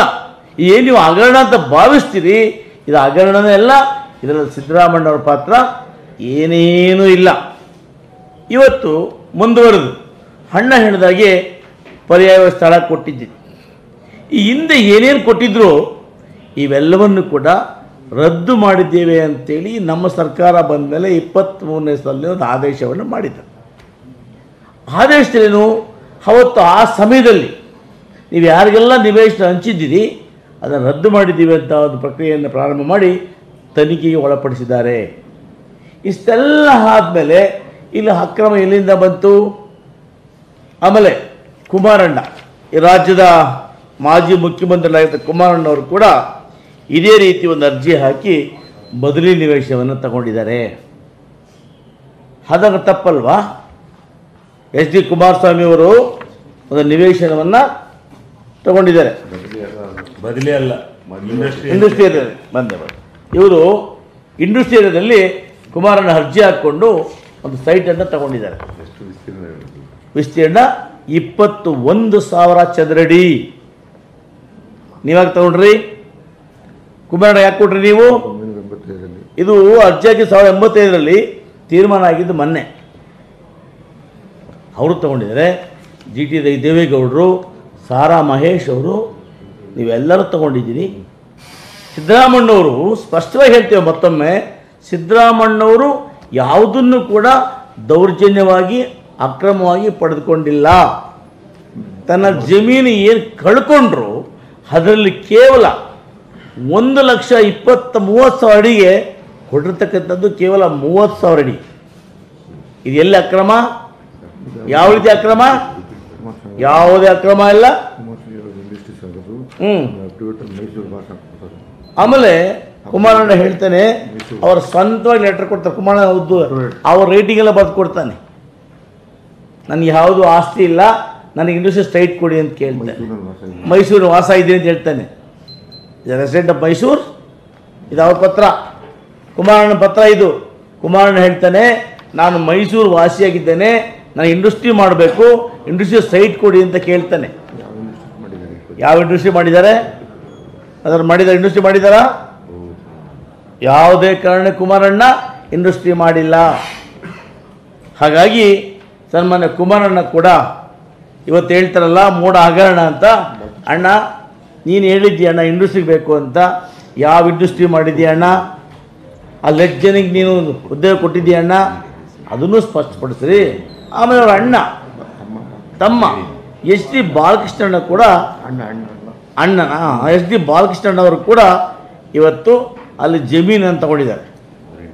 ಅವ್ರ ಹೆಂಡತಿ ಹೆಸರಲ್ಲಿ ಹೆಂಡತಿ ಹೆಸರು ತಗೊಂಡಿದ್ದಾರೆ, ಬಾಮಯ್ಯ ತಗೊಂಡಿದ್ದಾರೆ, ಅವ್ರ ಅತ್ತೆ ತಗೊಂಡಿದ್ದಾರೆ. ಇದನ್ನ ಅವರ ಆಸ್ತಿ ಇದ್ದುಕೊಂಡು ಕೂಡ ನಾನು ಮೈಸೂರು ವಾಸಿ ಅಂತೇಳಿ ಸುಳ್ಳನ್ನು ಹೇಳಿ ತಗೊಂಡಿರ್ತಕ್ಕಂಥದ್ದು ಕೂಡ ಇದು ಅಕ್ರಮ ಅಪರಾಧ. ನಾನು ಜಮೀನು ಕಳ್ಕೊಂಡು ಎಲ್ಲರಿಗೂ ಯಾವ ರೀತಿ ಕೊಟ್ಟರು ಅದಕ್ಕೆ ಕೊಟ್ಟಿರೋದು ಇದು ಅಕ್ರಮವೂ ಅಲ್ಲ, ಮೂಢ ಹಗರಣವೂ ಅಲ್ಲ. ಇದು ಏನು ಹೇಳ್ತಾರೆ 3,000 ಕೋಟಿ 4,000 ಕೋಟಿ ಅಂತೇಳಿ ಆ ಯಾವ ಕೋಟಿಗಳು ಸಿದ್ದರಾಮಯ್ಯ ನೋಡಿಲ್ಲ, ಸಿದ್ದರಾಮಯ್ಯಗೆ ಸಂಬಂಧವೇ ಇಲ್ಲ. ಕೇವಲ ರಾಜಕೀಯ, ಸಿದ್ದರಾಮಯ್ಯವನ್ನು ರಾಜಕೀಯವಾಗಿ ಕಟ್ಟಾಕಬೇಕು. 2ನೇ ಬಾರಿ ಒಬ್ಬ ಹಿಂದುಳಿದವರು ಮುಖ್ಯಮಂತ್ರಿ ಆಗಿದ್ದಾರೆ, ಅವ್ರನ್ನೇನಾದರೂ ಮಾಡಿ ಕೆಳಗೆ ಇಳಿಸಬೇಕು ಹುನ್ನಾರದಿಂದ ಈ ರೀತಿ JDSನವರು BJPಯವರು ಕುತಂತ್ರವನ್ನು ಮಾಡ್ತಾ ಇದ್ದಾರೆ. ಇದು ರಾಜಕೀಯ ಷಡ್ಯಂತ್ರ, ಇದು ದುರುದ್ದೇಶಪೂರ್ವಕ. ಈ ಸಂವಿಧಾನದಲ್ಲಿ ಒಬ್ಬ ಸ್ಪೀಕರ್ ಅವರು ರೂಲಿಂಗ್ ಕೊಟ್ಟ ಮೇಲೆ ಆ ಸ್ಪೀಕರ್ ವಿರುದ್ಧ ಮಾತಾಡ್ತಾರೆ ಅಂದರೆ ಇವರದನ್ನು ಎಷ್ಟರ ಮಟ್ಟಿಗೆ ಇವರು ಇದನ್ನು ಕಾನೂನನ್ನು ಕಾಪಾಡ್ತಾರೆ ಅನ್ನೋದನ್ನು ಈ ಜನ ಇವತ್ತು ನೋಡ್ತಾ ಇದ್ದಾರೆ, ಸರಿಯಾದ ಬುದ್ಧಿಯನ್ನು ಕಲಿಸ್ತಾರೆ. ಹಾಗಾಗಿ ಇವತ್ತು ಆಗಲಿ, ಹಾಗಾಗಿ ಇದನ್ನು ಎನ್ಕ್ವೈರಿ ಆಗಲಿ, ಇವೆಲ್ಲವೂ ಕೂಡ ಮಾತಾಡ್ತೀನಿ. ಮಾತಾಡಬೇಡ, ಮುಗಿಸ್ಬಿಟ್ಟು ಆಯ್ತು ಮಾತಾಡ ಲಾಸ್ಟಲ್ಲಿ ಮಾತಾಡ್ತಾರೆ, ಸಮಾಪನ ಪನ್ನಣ್ಣವ್ರು ಮಾಡ್ತಾರೆ. ನಾನೊಂದೆರಡು ಮಾತಾಡ್ತೀನಿ. ಮಾಧ್ಯಮ ಸ್ನೇಹಿತರೆ, ಶಿವಲಿಂಗೇಗೌಡರು ನಮ್ಮ ನಾರಾಯಣ ಸ್ವಾಮಿಯವರು ಇಬ್ಬರೂ ಕೂಡ ಅವರಲ್ಲಿ ಲಭ್ಯ ಇರತಕ್ಕಂಥ ದಾಖಲಾತಿ ಹಾಗೂ ಮಾಹಿತಿಗಳನ್ನು ತಮ್ಮ ಮುಂದೆ ಹಂಚಿಕೊಂಡಿದ್ದಾರೆ. ಪ್ರಮುಖವಾಗಿ ಈ ನಾಡಿನ ಜನತೆ ಗಮನಿಸಬೇಕಾದಂಥ ಒಂದು ಅಂಶ ಏನಪ್ಪ ಅಂತಂದರೆ, ಈ ಪಾರ್ಲಿಮೆಂಟ್ ಚುನಾವಣೆ ನಂತರ BJP JDSನ ಹೊಂದಾಣಿಕೆಯ ರಾಜಕಾರಣ ಪ್ರಾರಂಭ ಆದ ಮೇಲೆ ಕರ್ನಾಟಕದಲ್ಲಿರ್ತಕ್ಕಂಥ ಜನಪರವಾದಂಥ ಒಂದು ಸರ್ಕಾರ, ಜನರಿಂದ ಆಯ್ಕೆಯಾಗಿರ್ತಕ್ಕಂಥ ಸರ್ಕಾರ, ಬಹುಮತದಲ್ಲಿ ಆಡಳಿತ ನಡೆಸ್ತಾ ಇರ್ತಕ್ಕಂಥ ಸರ್ಕಾರ, 2ನೇ ಬಾರಿ ಮುಖ್ಯಮಂತ್ರಿ ಆಗಿರ್ತಕ್ಕಂಥ ಸಿದ್ದರಾಮಯ್ಯನವ್ರಿಗೆ ಒಂದು ಕಪ್ಚುಕ್ಕೆ ಇಲ್ವಲ್ಲ, ಹೇಗಾದರೂ ಮಾಡಿ ಇವ್ರಿಗೆ ಮಸಿ ಬಳಿಬೇಕು ಅನ್ನೋಂಥ ಒಂದು ಕುತಂತ್ರವನ್ನು ಹೇಗೆ ಮಾಡ್ತಿದ್ದಾರೆ ಅನ್ನೋದು ಈಗ ಅವರು ನಡ್ಕೋತಾ ಇರೋಂಥ ರೀತಿಯಲ್ಲಿ ಅವರು ಆರೋಪ ಮಾಡ್ತಾ ಇರ್ತಕ್ಕಂಥ ವಿಚಾರಗಳಲ್ಲಿ ನಾವು ಪ್ರಮುಖವಾಗಿ ಗಮನಿಸ್ತಕ್ಕಂಥ ಅಂಶಗಳು. ಸ್ಪಷ್ಟವಾಗಿ ನಮ್ಮ ಸರ್ಕಾರ ಬಂದು ಈಗ 1 ವರ್ಷದ ಮೇಲಾಗಿದೆ. 1 ವರ್ಷದಲ್ಲಿ ಇದೇ BJPಯವರು, ಇದೇ JDSನವರು ಇದೇ ಮನೆಯಲ್ಲಿದ್ದರು. 1 ವರ್ಷದಿಂದ ಈ ವಿಚಾರವನ್ನು ಎಲ್ಲೂ ಕೂಡ ಅವರು ಯಾವತ್ತೂ ಪ್ರಸ್ತಾಪ ಮಾಡಲಿಲ್ಲ. ಅವ್ರಿಗೆ ಮುಕ್ತವಾದ ಅವಕಾಶ ಇತ್ತು. ಅವ್ರು ಹೇಳ್ತಾ ಇರ್ತಕ್ಕಂಥ ಈ ಪ್ರಕರಣ 2021 ಅಂದಮೇಲೆ 2023ರಲ್ಲಿ ಹೊಸ ಸರ್ಕಾರ ಬಂದು ಸದನ ಎಷ್ಟು ಸರಿ ನಡೀತು? ಇಷ್ಟೊಂದು ಸದನದಲ್ಲಿ ಒಂದು ಬಾರಿ ಯಾರಾದರೂ ಪ್ರಶ್ನೆ ಮಾಡಿದ್ರ? ಇಷ್ಟಕ್ಕೂ ಮಿಗಿಲಾಗಿ ಇವರು ಮಾತಾಡ್ತಾ ಇರ್ತಕ್ಕಂಥದ್ದು 2021ರ ಪ್ರಕರಣ ಮೂಡಾದಲ್ಲಿ ನಡೆದಿತ್ತು ಅಂತಾರಲ್ಲ, ಆವತ್ತಿನ ಅಲ್ಲಿಯ ಅಧ್ಯಕ್ಷ ರಾಜೀವ ಯಾವ ಪಕ್ಷದವನು? ಆವತ್ತಿನ ಸರ್ಕಾರ ಯಾರು? UD ಮಿನಿಸ್ಟರ್ ಯಾರು? ಆವತ್ತಿನ ಸರ್ಕಾರದ ನೇತೃತ್ವ ವಹಿಸಿದ್ದಂಥ ಮುಖ್ಯಮಂತ್ರಿಗಳು ಯಾರು?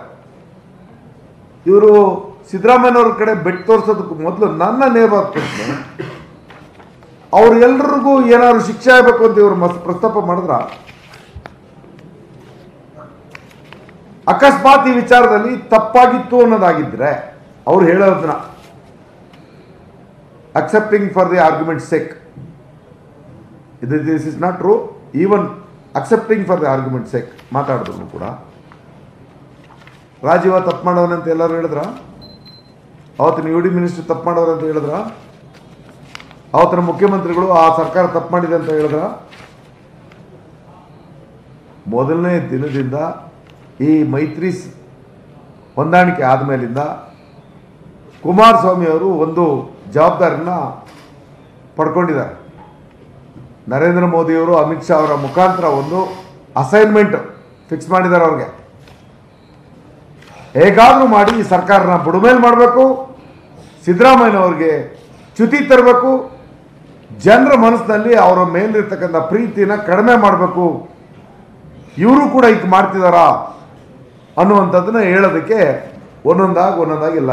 ವಾಲ್ಮೀಕಿ ಹಗರಣ ಯಾರ ಟೈಮಲ್ಲಿ ಪ್ರಾರಂಭ ಆಗಿತ್ತು ಅನ್ನೋದನ್ನ ಇವತ್ತಿನ ಹಗರಣದಲ್ಲಿ ಮಾತಾಡ್ತಿದಾರಲ್ಲ, ವಾಲ್ಮೀಕಿ ಹಗರಣ ಒಂದು ದಿನದಲ್ಲಿ ನಡೆದಿಲ್ಲ. ಈಗ ತನಿಖೆನಲ್ಲೆಲ್ಲ ಈಚೆ ಬರುತ್ತೆ, ನಾವು ಮಾತಾಡೋದು ತಪ್ಪಾಗುತ್ತೆ ಈಗ, ಯಾಕೆ ತನಿಖೆ ನಡೀತಾರೆ ತಪ್ಪಾಗುತ್ತೆ. ಯಾವತ್ತಿಂದ ಅಲ್ಲಿ ವಾಲ್ಮೀಕಿ ನಿಗಮದಲ್ಲಿ, ಭವ್ಯ ಅಭಿವೃದ್ಧಿ ನಿಗಮದಲ್ಲಿ, ಅಂಬೇಡ್ಕರ್ ಅಭಿವೃದ್ಧಿ ನಿಗಮದಲ್ಲಿ, ತಾಂಡಾ ಅಭಿವೃದ್ಧಿ ನಿಗಮದಲ್ಲಿ, ಈ ರೀತಿ ಅಲೆಮಾರಿ ಅಭಿವೃದ್ಧಿ ನಿಗಮದಲ್ಲಿ, ದೇವರಾಜ ಟ್ರಕ್ ಟರ್ಮಿನಲ್ನಲ್ಲಿ ಯಾವ ರೀತಿ ಇವರು ಅಕ್ರಮಗಳು ಮಾಡಿದರೆ ಯಾವ ಅವಧಿನಲ್ಲಿ, ಇದು ಒಂದನ್ನು ಸೂಚಿಸ್ತಾ ಇದೆ. ಅವ್ರ ಕಾರ್ಯಸೂಚಿ ಒಂದೇ, ಟಾರ್ಗೆಟಿಂಗ್ ಸಿದ್ದರಾಮಯ್ಯ, ಟಾರ್ಗೆಟ್ ಸಿದ್ದರಾಮಯ್ಯ ಅಂತ ಸ್ಕೆಚ್ ಹಾಕೊಂಡು ಮಾಡ್ತಾ ಇರ್ತಕ್ಕಂಥ ಕುತಂತ್ರ. ಅಪಪ್ರಚಾರ ಮಾಡೋದು. ಇಲ್ಲಿ 100 ಬಾರಿ ಸುಳ್ಳೇಳಿ ಸತ್ಯ ಅಂತ ರೂಪಿಸಿಕೊಂಡಿರ್ತಕ್ಕಂಥ ಕುತಂತ್ರ ಬಿಟ್ಟರೆ ಬೇರೆ ಇನ್ನೇನು ಇಲ್ಲ. 2021ರಲ್ಲಿ ಈ ವಿಚಾರವನ್ನ ಏನು ಮೂಡಾದಲ್ಲಿ ನಡೆದಾಗ ಏನು ಬರೀ ಸಿದ್ದರಾಮಯ್ಯನವ್ರದ್ದು ಒಂದೇ, ಅವರ ಮನೆಯವರ, ಸಿದ್ದರಾಮಯ್ಯನವ್ರದ್ದು ಅಲ್ಲ, ಸಾರಿ, ನಾನು ಇದು ಒಂದು ಸ್ಮಾಲ್ ಕರೆಕ್ಷನ್, ಈ ಜಮೀನಿಗೂ ಈ ಆಸ್ತಿಗೂ ಸಿದ್ದರಾಮಯ್ಯನವ್ರಿಗೂ ಯಾವುದೇ ರೀತಿಯ ಸಂಬಂಧ ಇಲ್ಲ. ಅವ್ರ ಪತ್ನಿಯವ್ರಿಗೆ ಅವರ ಬಾಮೈದ ಕೊಟ್ಟಿದ್ದಂಥ ದಾನ. ಹಾಗಾಗಿ ಆ ವಿಚಾರವನ್ನು ಸಿದ್ದರಾಮಯ್ಯನವರು ಆವತ್ತು ಆಡಳಿತದಲ್ಲೂ ಇಲ್ಲ, ಅವರ ಆದೇಶನೂ ಮಾಡಿಲ್ಲ, ಅಥವಾ ಅವರು ಇನ್ಫ್ಲೂಯೆನ್ಸು ಮಾಡಿಲ್ಲ. ಯಾವ ಪತ್ರದಲ್ಲೂ ಅವರ ಒಂದು ಬೇಡಿಕೆ ಅಂತಕ್ಕಂಥದ್ದು ಕೂಡ ಇರಲಿ, ಎಲ್ಲೂ ಕೂಡ ಇಲ್ಲ. ಇದಕ್ಕೆ ಸಿದ್ದರಾಮಯ್ಯನವ್ರನ್ನ ಲಿಂಕ್ ಮಾಡ್ತಕ್ಕಂಥ ವಿಚಾರ ಅಕ್ಷಮ್ಯ. ಸಿದ್ದರಾಮಯ್ಯನವ್ರಿಗೆ ಇದಕ್ಕೆ, ಈ ಜಮೀನಿಗೆ ಅಥವಾ ಈ ಪ್ರಕ್ರಿಯೆಗೆ ಆಡಳಿತದಲ್ಲಾಗಲಿ ಅಥವಾ ಅರ್ಜಿ ರೂಪದಲ್ಲಾಗಲಿ ಎಲ್ಲೂ ಕೂಡ ಅವರು ಈ ಪ್ರಕರಣದ ಬಗ್ಗೆ ಅವರು ಉಲ್ಲೇಖ ಇಲ್ಲ, ಕನ್ಸಂಡೇ ಅಲ್ಲ. ಆದರೂ ಕೂಡ ಇವರು ಎತ್ತುತ್ತಾ ಇರ್ತಕ್ಕಂಥದ್ದು ವಾಲ್ಮೀಕಿ ಹಗರಣದಲ್ಲಿ. ಈಗ ನಿಮಗೆ ಗೊತ್ತು, ಇಡಿ ಅವರು ಈಗ ಒಂದು ಮೊನ್ನೆ ನಮ್ಮ FIR ಹಾಕಿದ್ವಿ, ನಮ್ಮ ಸ್ಟೇಟ್ ಇಂದ FIR ಹಾಕಿದ್ನ ಹೈಕೋರ್ಟು ಅದನ್ನ ಕ್ವಾಶ್ ಮಾಡಿದೆ. ಈಗ ಅದನ್ನು ನಾವು ವಿರುದ್ಧವಾಗಿ ಮಾತಾಡೋಕ್ಕಾಗಲ್ಲ, ಆದರೆ ಸ್ಟೇ ಕೊಟ್ಟಿದ್ರೆ ಅಷ್ಟೇ, ಅದ್ರ ವಿರುದ್ಧವಾಗಿ ನಾವು ಮಾತಾಡೋಕ್ಕಲ್ಲ, ಅದು ಕೋರ್ಟ್ನ ವಿಚಾರ. ಒಂದು ಅಂಶವನ್ನು ನಾನು ಉಲ್ಲೇಖ ಮಾಡೋಕ್ಕೆ ನಾನು ಅದರಲ್ಲೇನು ತಪ್ಪಿಲ್ಲ. ಆ ಅಧಿಕಾರಿ, ಇಡಿ ಅಧಿಕಾರಿ, ಡೆಪ್ಯೂಟಿ ಚೀಫ್ ಮಿನಿಸ್ಟರ್ ಹೆಸರು ಹೇಳು ಅಂತ ಹೇಳ್ತಿದ್ದಾರೆ ಅನ್ನೋಂಥ ಮಾತಿದೆಯಲ್ಲ, ಅದೆಷ್ಟು ತನಿಖೆಲ್ಲ ಬರಲಿ, ಅದು ನೋಡೋಣ ಅದೆಷ್ಟರ ಮಟ್ಟಿಗೆ ಸರಿ. ಈ ತನಿಖಾ ಸಂಸ್ಥೆಗಳನ್ನ ದುರುಪಯೋಗವನ್ನು ದೆಹಲಿಯಲ್ಲಿ, ವೆಸ್ಟ್ ಬೆಂಗಾಲಲ್ಲಿ, ಜಾರ್ಖಂಡಲ್ಲಿ, ಹಲವಾರು ರಾಜ್ಯಗಳಲ್ಲಿ ಇದನ್ನ ಉಪಯೋಗಿಸ್ತಾ ಇರ್ತಕ್ಕಂಥದ್ದು ಸುಪ್ರೀಂ ಕೋರ್ಟ್ ಇವ್ರಿಗೆ ಛೀಮಾರಿ ಹಾಕಿದೆ. ಏನು ನಾವೇನು ಹೇಳ್ತಾ ಇರ್ತಕ್ಕಂಥ ಪ್ರಕರಣ ಅಲ್ಲ ಇದು. ಇಷ್ಟರ ನಡುವೆನೂ ಕೂಡ ಇವತ್ತು ರಾಜ್ಯದಲ್ಲಿ ಈ BJP ಮತ್ತು JDSನ ಕುತಂತ್ರ ಇವತ್ತು ಅಸೆಂಬ್ಲಿನ ದುರುಪಯೋಗ ಪಡಿಸ್ಕೊಂಡು, ಹೇಗೆ ನಾಡಿನಲ್ಲಿ ಮಳೆ ತುಂಬ ಅತಿವೃಷ್ಟಿಯಾಗಿ ರೈತರಿಗೆ ಸಂಕಷ್ಟದಲ್ಲಿದ್ದಾರೆ, ಬಿತ್ತನೆ ಬೀಜದ ವಿಚಾರ ಮಾತಾಡಿದ್ರ, ಗೊಬ್ಬರದ ವಿಚಾರ ಮಾತಾಡಿದ್ರ, ಅವರ ನೀರಾವರಿ ವಿಚಾರ ಮಾತಾಡಿದ್ರ, ಅವ್ರಿಗೆ ನಷ್ಟ ಪರಿಹಾರವನ್ನು ಕೊಡಿಸೋಂಥ ಹೋರಾಟವನ್ನು ಮಾಡಿದ್ರ, ಸತತವಾಗಿ ನಮ್ಮಲ್ಲಿ ಬರ ಇತ್ತು 2 ವರ್ಷದಲ್ಲಿ, ಜನ ನಲ್ಗೋಗಿದ್ದಾರೆ. ನಾಡಿನ ಜನತೆಗೆ ನಾವೇನು ಮಾಡಬೇಕು, ಕೇಂದ್ರದಿಂದ ನಾವೇನು ತಂದು ಕೊಡಬೇಕು ಅನ್ನೋಂಥ ಯೋಚನೆ ಮಾಡೋದು ಬಿಟ್ಟು ಇವರು ಇಲ್ಲಿ ನಾಟಕ, ಡ್ರಾಮಾ ಕಂಪನಿ, ನಮ್ಮ ಶಿವಲಿಂಗೇಗೌಡರಿಗೆ ಡ್ರಾಮಾ ಕಂಪನಿ ಬಣ್ಣ ಇಲ್ಲದೇ ನಾಟಕ ಆಡ್ತಾ ಕೂತಿದ್ದಾರೆ. ನಾನು ಸ್ಪಷ್ಟ ಮತಗಳಲ್ಲಿ ಹೇಳ್ತಿದ್ದೀನಿ, ಈ ಪ್ರಕರಣ ಕಾನೂನು ವ್ಯಾಪ್ತಿಯಲ್ಲಿರ್ತಕ್ಕಂಥ ವಿಚಾರ ಆದ್ದರಿಂದ ಇದರಲ್ಲಿ ಅಕ್ರಮ ಅಂತಕ್ಕಂಥ ಪ್ರಶ್ನೆ ಎಲ್ಲೂ ಬರೋಕ್ಕೆ ಸಾಧ್ಯ ಇಲ್ಲ. ಆದರೂ ಕೂಡ ನಮ್ಮ ಘನತ ಮುಖ್ಯಮಂತ್ರಿಗಳು ಒಂದು ನಿರ್ದಾಕ್ಷಿಣ್ಯವಾದಂಥ ಒಂದು ಕ್ರಮಕ್ಕೆ ಅವರೇ ಸ್ವಪ್ರೇರಣೆಯಿಂದ ಒಂದು ತೀರ್ಮಾನ ಕೈಗೊಂಡಿದ್ದಾರೆ.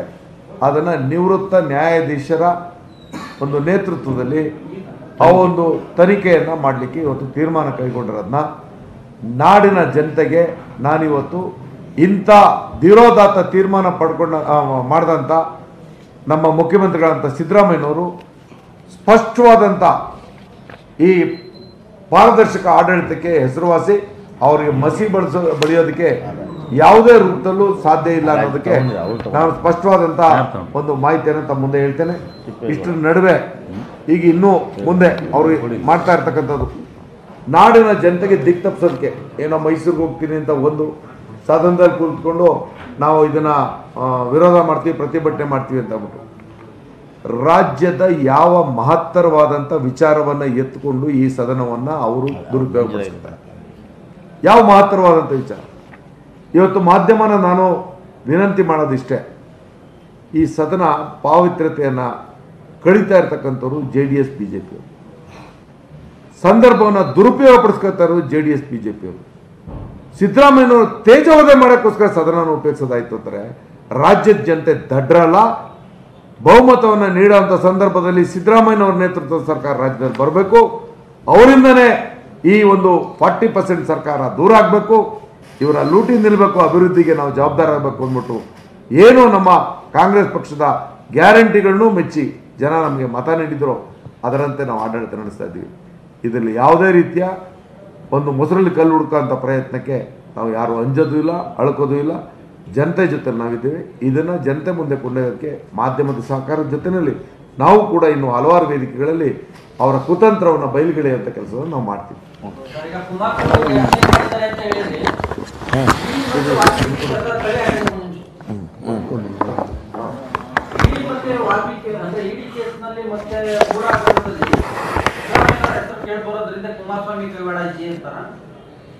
ಅವರೇ ಮಾತಾಡ್ತಾ ಇದ್ದಾರಲ್ಲ ನಿಮ್ಮ ಮುಂದೆನೆ. ನಾನು ಹೇಳ್ತಾ ಇರೋದಲ್ಲ, ಈ ಪ್ರಕರಣ ಪ್ರತಿಯೊಂದು ವಿಚಾರವನ್ನ ಪ್ರತಿದಿನ ಅವರೇ ವಕೀಲಿಕೆಯನ್ನು ಮಾಡ್ತಾ ಇರ್ತಕ್ಕಂಥದ್ದು ನೀವು ನೋಡ್ತಾ ಇದ್ದೀರಲ್ಲ. ಡೆಲ್ಲಿಯಿಂದ ಬಂದು ಇಲ್ಲೇನು ಬೇರೆ ಏನು ಮಾಡ್ತಾ ಇಲ್ಲ ಅವರು. ಡೆಲ್ಲಿನಲ್ಲೂ ಕೂತ್ಕೊಂಡು ಏನೂ ಮಾಡ್ತಾ ಇಲ್ಲ. ಒಂದೇ ಕೆಲಸ ಅವ್ರದ್ದು, DCM CM ಇವ್ರ ಮೇಲೆ ಆರೋಪ ಮಾಡೋ, ಒಂದು ಹೊಸದಾಗಿ ಒಂದು ಪ್ರಕರಣ ಹೇಳು, ಬೇರೆ ಇನ್ನೇನು ಇಲ್ಲ ಅವ್ರಿಗೆ ಅಸೈನ್ಮೆಂಟ್. ಅದ್ರ ಜೊತೆಯಲ್ಲಿ ವಿಧಾನಸಭೆಯಲ್ಲಿ ಇವ್ರಿಗೆ ನೀವು ಹೀಗೆ ಮಾಡಬೇಕು ಅನ್ನೋಂಥ ನಿರ್ದೇಶನ ಅವ್ರ ಪಕ್ಷಗಳಿಂದ. ಅಂದ್ರೆ ಇಲ್ಲಿ ಅಭಿವೃದ್ಧಿ ಪೂರ್ವಕವಾಗಿ ರಾಜ್ಯದ ಒಂದು ಜವಾಬ್ದಾರಿನಲ್ಲಿ ಯಾವ್ದಾದ್ರು ಹೋರಾಟ ಇದ್ರೆ ಅದನ್ನ ಮೆಚ್ಚೋಣ. ಅವರು ವಿರೋಧ ಪಕ್ಷದವರೇ ಮಾಡಿದ್ರು ನಾವೇನು ಅದನ್ನ ಖಂಡಿಸಕ್ಕೆ ಹೋಗಲ್ಲ. ರಾಜ್ಯದ ಹಿತದಲ್ಲಿ ಜನತೆಗೆ ಒಳ್ಳಿದಾಗ್ತಕ್ಕಂಥ ಇಲ್ಲಿ ಈ ಒಂದು ವಿಚಾರ ಬಿಟ್ಟರೆ ಸಿದ್ದರಾಮಯ್ಯನವರ ಹೆಸರನ್ನ ಎಳೆಯೋದಕ್ಕೆ ಎಲ್ಲೂ ಇಲ್ಲ. ವಾಲ್ಮೀಕಿ ಹಗರಣದಲ್ಲಿ ಸಿದ್ದರಾಮಯ್ಯನವರ ಪಾತ್ರ ಅಥವಾ ಸಿದ್ದರಾಮಯ್ಯನವರ ಒಂದು ಆದೇಶನೇ ಆಗಲಿ, ಸಿದ್ದರಾಮಯ್ಯನವರು ಇದನ್ನ ಇವತ್ತು ಮಂಜೂರು ಮಾಡಿ ಅನ್ನೋದಾಗ್ಲಿ ಎಲ್ಲೂ ಇಲ್ಲದೆ ಇದ್ರು ಸುಮ್ಮನೆ ಅವ್ರ ಹೆಸರು ಎಳಿತಾ ಇರೋದು. ಇದಕ್ಕೆ ಹಿನ್ನೆಲೆ ಗಾಯಕರು ಅವ್ರು ಬಂದು ಹೇಳ್ತಾ ಇದಾರಲ್ಲ, ಅದೇ ಸಾಕ್ಷಿ ಅಲ್ವಾ? ನಾವ್ ಹೇಳ್ಬೇಕು ಅವರ ಪಾತ್ರ ಇಲ್ಲ ಅಂತಂದ್ರೆ ತನಿಖೆ ಘೋಷಿಸಿದ್ರೆ ಒಂದ್ ಕಡೆ ತನಿಖೆ ಘೋಷಿಸಿದ್ರೆ ಸರಿ ಇರಲಿಲ್ಲ ಅಂತ ಚರ್ಚೆ ಕೊಡಿ ಅಂತ ಸತ್ಯ ಸತ್ಯ ಬರಲಿ. ನೀವು ಅವ್ರ ಮೇಲೆ ನಾನು ಈಗಾಗಲೇ ಹೇಳಿದೆ, ಈಗ ಕುಮಾರಸ್ವಾಮಿ ಅವರು ತಂದೆ ಅವರು ತಗೊಂಡಿದ್ದಂತಿರೋದು, ಯಡಿಯೂರಪ್ಪ ತಗೊಂಡಿರೋದು, ತುಂಬಾ ಜನ ತಗೊಂಡಿರೋ ಪ್ರಕರಣ ಬರ್ತಾ ಇದೆ. ಅವ್ರಿಬ್ಬರು ಸಿದ್ದರಾಮಯ್ಯ ಪತ್ನಿ ವಿಷಯ ಪ್ರಕರಣ ಬಿಟ್ಟು ಬೇರೆ ಯಾರು ಬರ್ತಾ ಇಲ್ಲ. ನೀವು ಅದನ್ನ ರಿವೀಲ್ ಮಾಡಕ್ ಹೋಗ್ತಿಲ್ಲ. ಇವರು ಮೊನ್ನೆ ನೀವು ಪತ್ರಿಕಾಗೋಷ್ಠಿ ಮಾಡಿ ಸಿದ್ದರಾಮಯ್ಯ ವಿಷಯ ಮಾತ್ರ ಹೇಳಿದ್ರು, ಬೇರೆ ಯಾರೋ ಹೆಸರು ಹೇಳಕ್ಕೂ ಇದು ಮುಂದೆ ನೋಡ್ಬಿಟ್ರು ಅಂತಂದ್ರೆ ನಿಮಗೆ ನಾವು ಹೇಳಿದೀವಲ್ಲ ಇವತ್ತು, ನಾವು ಹೇಳಿದ್ವಲ್ಲ ಈಗ ಕೊಡ್ತಾ ಇದೀವಲ್ಲ ಈಗ ಸ್ಪಷ್ಟವಾಗಿ ನಿಮಗೆ ಒಂದು ಸ್ಪಷ್ಟೀಕರಣ ಕೊಡ್ಲಿಕ್ಕೆ ಬಯಸ್ತೀನಿ. ನಾನು ಈಗಾಗಲೇ ಹೇಳಿದೆ, 1 ವರ್ಷದ ನಂತರ ನಡೀತಾ ಇರ್ತಕ್ಕಂಥ ಸದನ ಇದು. ಆ 1 ವರ್ಷದಲ್ಲಿ ಎಷ್ಟು ಸದನ ನಡೆದಿತ್ತು? ನೀವು ಶೂರರು, ಧೀರರು, ಮಹಾ ಪ್ರವೀಣರು ಅನ್ನೋದಾಗಿದ್ರೆ 1 ವರ್ಷ ಏನ್ ಮಾಡ್ತೀವಿ? ಆಮೇಲೆ ಇದು ಪ್ರಕರಣ ನಿಮ್ಮ ಅವಧಿನಲ್ಲಿ ಆಗಿರೋದು ಅಲ್ಲ. ಅವಾಗಲೂ ಕೂಡ ನೀವು ವಿರೋಧ ಪಕ್ಷದಲ್ಲಿದ್ದು ನೀವು ಪ್ರಶ್ನೆ ಮಾಡಬೇಕಿತ್ತು, ನೀವು ಯಾಕೆ ಸುಮ್ಮನಿದ್ರಿ ಅಂತ. ಅಲ್ಲಿ ತಪ್ಪಾಗಿದ್ರೆ ತಾನು ನಾವು ಪ್ರಶ್ನೆ ಮಾಡೋದು, ಅಲ್ಲಿ ತಪ್ಪಿದೆ ತಾನು ಪ್ರಶ್ನೆ ಮಾಡೋದು. ಅಲ್ಲೇನ್ ತಪ್ಪಿದೆ ಅಂತ ಪ್ರಶ್ನೆ ಮಾಡಿ ನೀವೇ ಹೇಳಿ, ಅದು ಏನ್ ತಪ್ಪಿತ್ತು ಅಂತ ಹೇಳಿ ಅದ್ರ ಬಗ್ಗೆ ನಾವು ಈ ದಾಖಲಾತಿಗಳನ್ನ ಪರಿಶೀಲನೆ ಮಾಡಿ, ಇದ್ರೊಳಗೂ ಈ ದಾಖಲಾತಿ ಇಲ್ದೆಲ್ಲ ಏನಾರು ನಡೆದಿರುವಂಥದ್ದು ಅಕ್ರಮ ವ್ಯವಹಾರ ನಡೆದಿದೆ ಅಂತ ಗೊತ್ತಾದ್ರೆ ವಿರೋಧ ಪಕ್ಷದಲ್ಲಿ ನಿಂತ್ಕೊಂಡು ಕೇಳ್ಬೋದು. ಅಲ್ಲ, ಚರ್ಚೆ ನೋಡಿ, ಒಂದು ತಪ್ಪಾಗಿ ಮಾತಾಡ್ತಾ ಇದ್ದೀರಾ. Recent occurrence can be taken up. ನಾವು ಪ್ಲೀಡ್ ಮಾಡೋದು ಅದನ್ನೇ. This is not the recent issue, this is not the state issue. It is CM ಅವರ ಮೇಲೆ ಆರೋಪ ಮಾಡ್ತಾರೆ. ಸಿಎಂ ಮೇಲೆ ಇಲ್ಲಲ್ಲ, you can't talk like that.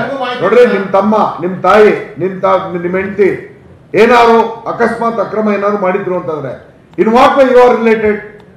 There must be some order from you, there must be some request from you without anything. Sir, ಈಗ ಆಯ್ತು BJP ಆರೋಪ ಬಿಡಿ, ಆದ್ರೆ ಪಬ್ಲಿಕ್ ಅಲ್ಲಿ ಒಂದು ಒಪಿನಿಯನ್ ಇರೋದಿಲ್ಲ ಸರ್. ಕೆಸರೆ ಗ್ರಾಮದಲ್ಲಿ ಅಲ್ಲಿರುವಂತಹ ಲ್ಯಾಂಡಿನ ಏನು ಅಮೌಂಟ್ ಏನಿದೆ, ಅಲ್ಲಿ ಇದಕ್ಕೂ ವಿಜಯನಗರದಲ್ಲಿರೋ ಭೂಮಿಯ ವ್ಯಾಲ್ಯೂ ಇದೆಯಲ್ಲ, ಅದ್ರ ನಾನು ಅದನ್ನೇ ಎಕ್ಸ್ಪ್ಲೇನ್ ಮಾಡಿದ್ದಪ್ಪ. ಇಲ್ಲಿ ಯಾರು ಅರ್ಜಿ ಕೊಟ್ಟು ಎಲ್ಲೂ ಇಲ್ಲ, ಎಲ್ಲಾರು ಉಲ್ಲೇಖ ಇದ್ರೆ ಹೇಳಿ. ಅಷ್ಟಕ್ಕೂ ಈ ತೀರ್ಮಾನ ಆಗಿರ್ತಕ್ಕಂಥ ಸಂದರ್ಭದಲ್ಲಿ ಕಾಂಗ್ರೆಸ್ ಸರ್ಕಾರ ಎಲ್ಲ ಸಿದ್ದರಾಮಯ್ಯ ಮುಖ್ಯಮಂತ್ರಿ ವಿರೋಧ ಪಕ್ಷ ನಾಯಕರಾಗಿದ್ರು ಅಂತ ಹೌದು ಪ್ರಭಾವವನ್ನು ಹೌದು ಬೀರಿಸಿದ್ದಾರೆ. ಹಂಗಾದ್ರೆ ಟಿ ಡಿ ದೇವೇಗೌಡರು ಕೊಡ್ಸಕ್ ಅವರೇ ಕಾರಣನಾ? ಕುಮಾರಸ್ವಾಮಿ ಅವ್ರು ಕೊಡ್ಸಕ್ ಅವರೇ ಕಾರಣನಾ? ಹೇಳ್ರಿ ನೀವು.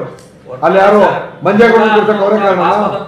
ಎಲ್ಲಾ ಪಾರ್ಟಿಯವರು ಸಾಕಿ ಈಗ ಎಲ್ಲಾ ಪಾರ್ಟಿಯವರು ಹೊಡೆದಾಕ್ತಾರೆ. ನಾನು ಇವಾಗ ಅದನ್ನೇ ಸಿದ್ದರಾಮಯ್ಯನವರು ನಿರ್ದಾಕ್ಷಿಣ್ಯವಾದ ಕ್ರಮ ತಗೊಳ್ಳೋದಕ್ಕೆ ತನಿಖೆಗೆ ಇವತ್ತು ಆದೇಶ ಮಾಡಿರ್ತಾರೆ. ಅದಕ್ಕೋಸ್ಕರನೇ ನೀವು ಜುಡಿಷಿಯಲ್ ಎಂಕ್ವೈರಿಗಿಂತ ಇನ್ನೇನ್ ಬೇಕು? ಅವ್ರೇನಾದ್ರು ಮುಚ್ಚಿಟ್ಟಿದಾರ? ಸರ್ ಹಿಂದೆ ನೀವು ನಿಮ್ಮ ಅವಧಿನಲ್ಲಿ ನೀವು ಹೇಳ್ತೀರಿ ಎಲ್ಲ ವಿಷಯಗಳನ್ನು ಸಿಬಿಐ ತನಿಖೆ ಬೇಡ, ಸಿಟ್ಟಿಂಗ್ ಜಡ್ಜ್ ತನಿಖೆ ಮಾಡ್ತೀವಿ ಅಂತ ನೀವು ಹೇಳ್ತೀರಿ. ಮಾಡಿದ್ರ ನೋಡಿ, ಅವರು ಒಂದೇ ಒಂದು ಪ್ರಕರಣದಲ್ಲಿ ಕೂಡ ನಾವು ಕೇಳಿದ್ವಿ. BJP ಸರ್ಕಾರದಲ್ಲಿ ಒಂದು ಪ್ರಕರಣವನ್ನು ಕೂಡ CBI ವಹಿಸಲಿಲ್ಲ, ಪ್ರೆಸಿಡೆಂಟ್ ಜಡ್ಜಿಂದ ಮಾಡಿಸ್ಲಿಲ್ಲ. ನಾವು ಕೇಳ್ತಾ ಇದೀವಿ, ಅವ್ರು ಮಾಡಿದ್ರ? ಈ ಪ್ರಕರಣ ಅಗತ್ಯ ಬೀಳೋದಿಲ್ಲ ಅಂತ ಬೇಕಾದ್ರೆ ಚರ್ಚೆ ಮಾಡ್ಲಿ. ಇದು ರಿಟೈರ್ಡ್ ಜಡ್ಜ್ ಬೇಡ, ಪ್ರೆಸೆಂಟ್ ಜಡ್ಜ್ ಹತ್ರ ಮಾಡಲಿ ಅಂತ ಕೇಳಲಿ. ಬೇಕಾದ್ರೆ ಒಂದು ಕೇಳಲಿ, ಅದನ್ನ ಒಪ್ಕೊಳ್ಳೋಣ. ಅದು ಬಿಟ್ಬಿಟ್ಟು ಹಿಟ್ ಅಂಡ್ ರನ್ ಕೇಸ್ ಮಾಡಿ ಬರೀ ಇದನ್ನೇ ಮಾಡಿ ರಾಜ್ಯದ ಜನನ ಯಾತಕ್ಕೆ ತಪ್ಪುದಾರಿಗೆಳಿತಾ ಇದ್ದೀರಿ? ಆಮೇಲೆ ಇಲ್ಲಿ ನೋಡಿ, ಒಂದು ನಿಮಿಷ, ವಿರೋಧ ಪಕ್ಷದ ನಾಯಕರಾಗಿರ್ತಕ್ಕಂಥ ಸನ್ಮಾನ್ಯ ಅಶೋಕ್ ಅವರ ಮೇಲೆ ಕೂಡ ಇವತ್ತು BM ಕಾವಲ್ ವ್ಯಾಪ್ತಿಯಲ್ಲಿ ಬರ್ತಕ್ಕಂಥ ಇದರಲ್ಲಿ ಜಮೀನು ಅಕ್ರಮವಾಗಿ ಮಂಜೂರು ಮಾಡಿಸ್ಕೊಂಡಿದ್ದಾರೆ ಅಂತೇಳಿ ಆ ಪ್ರಕರಣ ಕೂಡ ಇವತ್ತು ಸುಪ್ರೀಂ ಕೋರ್ಟಲ್ಲಿ ಅಡ್ಮಿಟ್ ಆಗಿದೆ. ಲ್ಯಾಂಡ್ ಅಂತ ಹಾಕಿದ್ದಾರೆ, ಬಟ್ ಎಕರೆ ಕರೆಕ್ಟಾಗಿ ಕೊಟ್ಟಿಲ್ಲ. ಇದು ನೋಡಿ, BM ಕಾವಲ್ ವ್ಯಾಪ್ತಿಯಲ್ಲಿ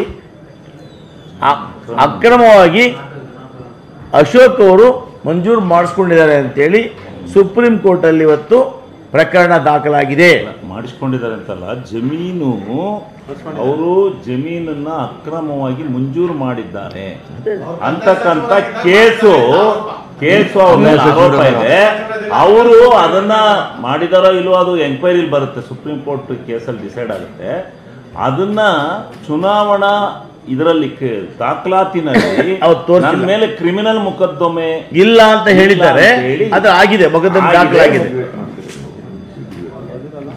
ಒಟ್ಟಾರೆ ಒಂದೇ ನಮ್ಮೆಲ್ಲರ ಅಭಿಪ್ರಾಯ, ನಮ್ಮೆಲ್ಲರ ಇವತ್ತು ಹೇಳಿಕೆ ಮತ್ತು ಇವತ್ತಿನ ಪತ್ರಿಕಾಗೋಷ್ಠಿಯ ಸಾರಾಂಶ ಇಷ್ಟ.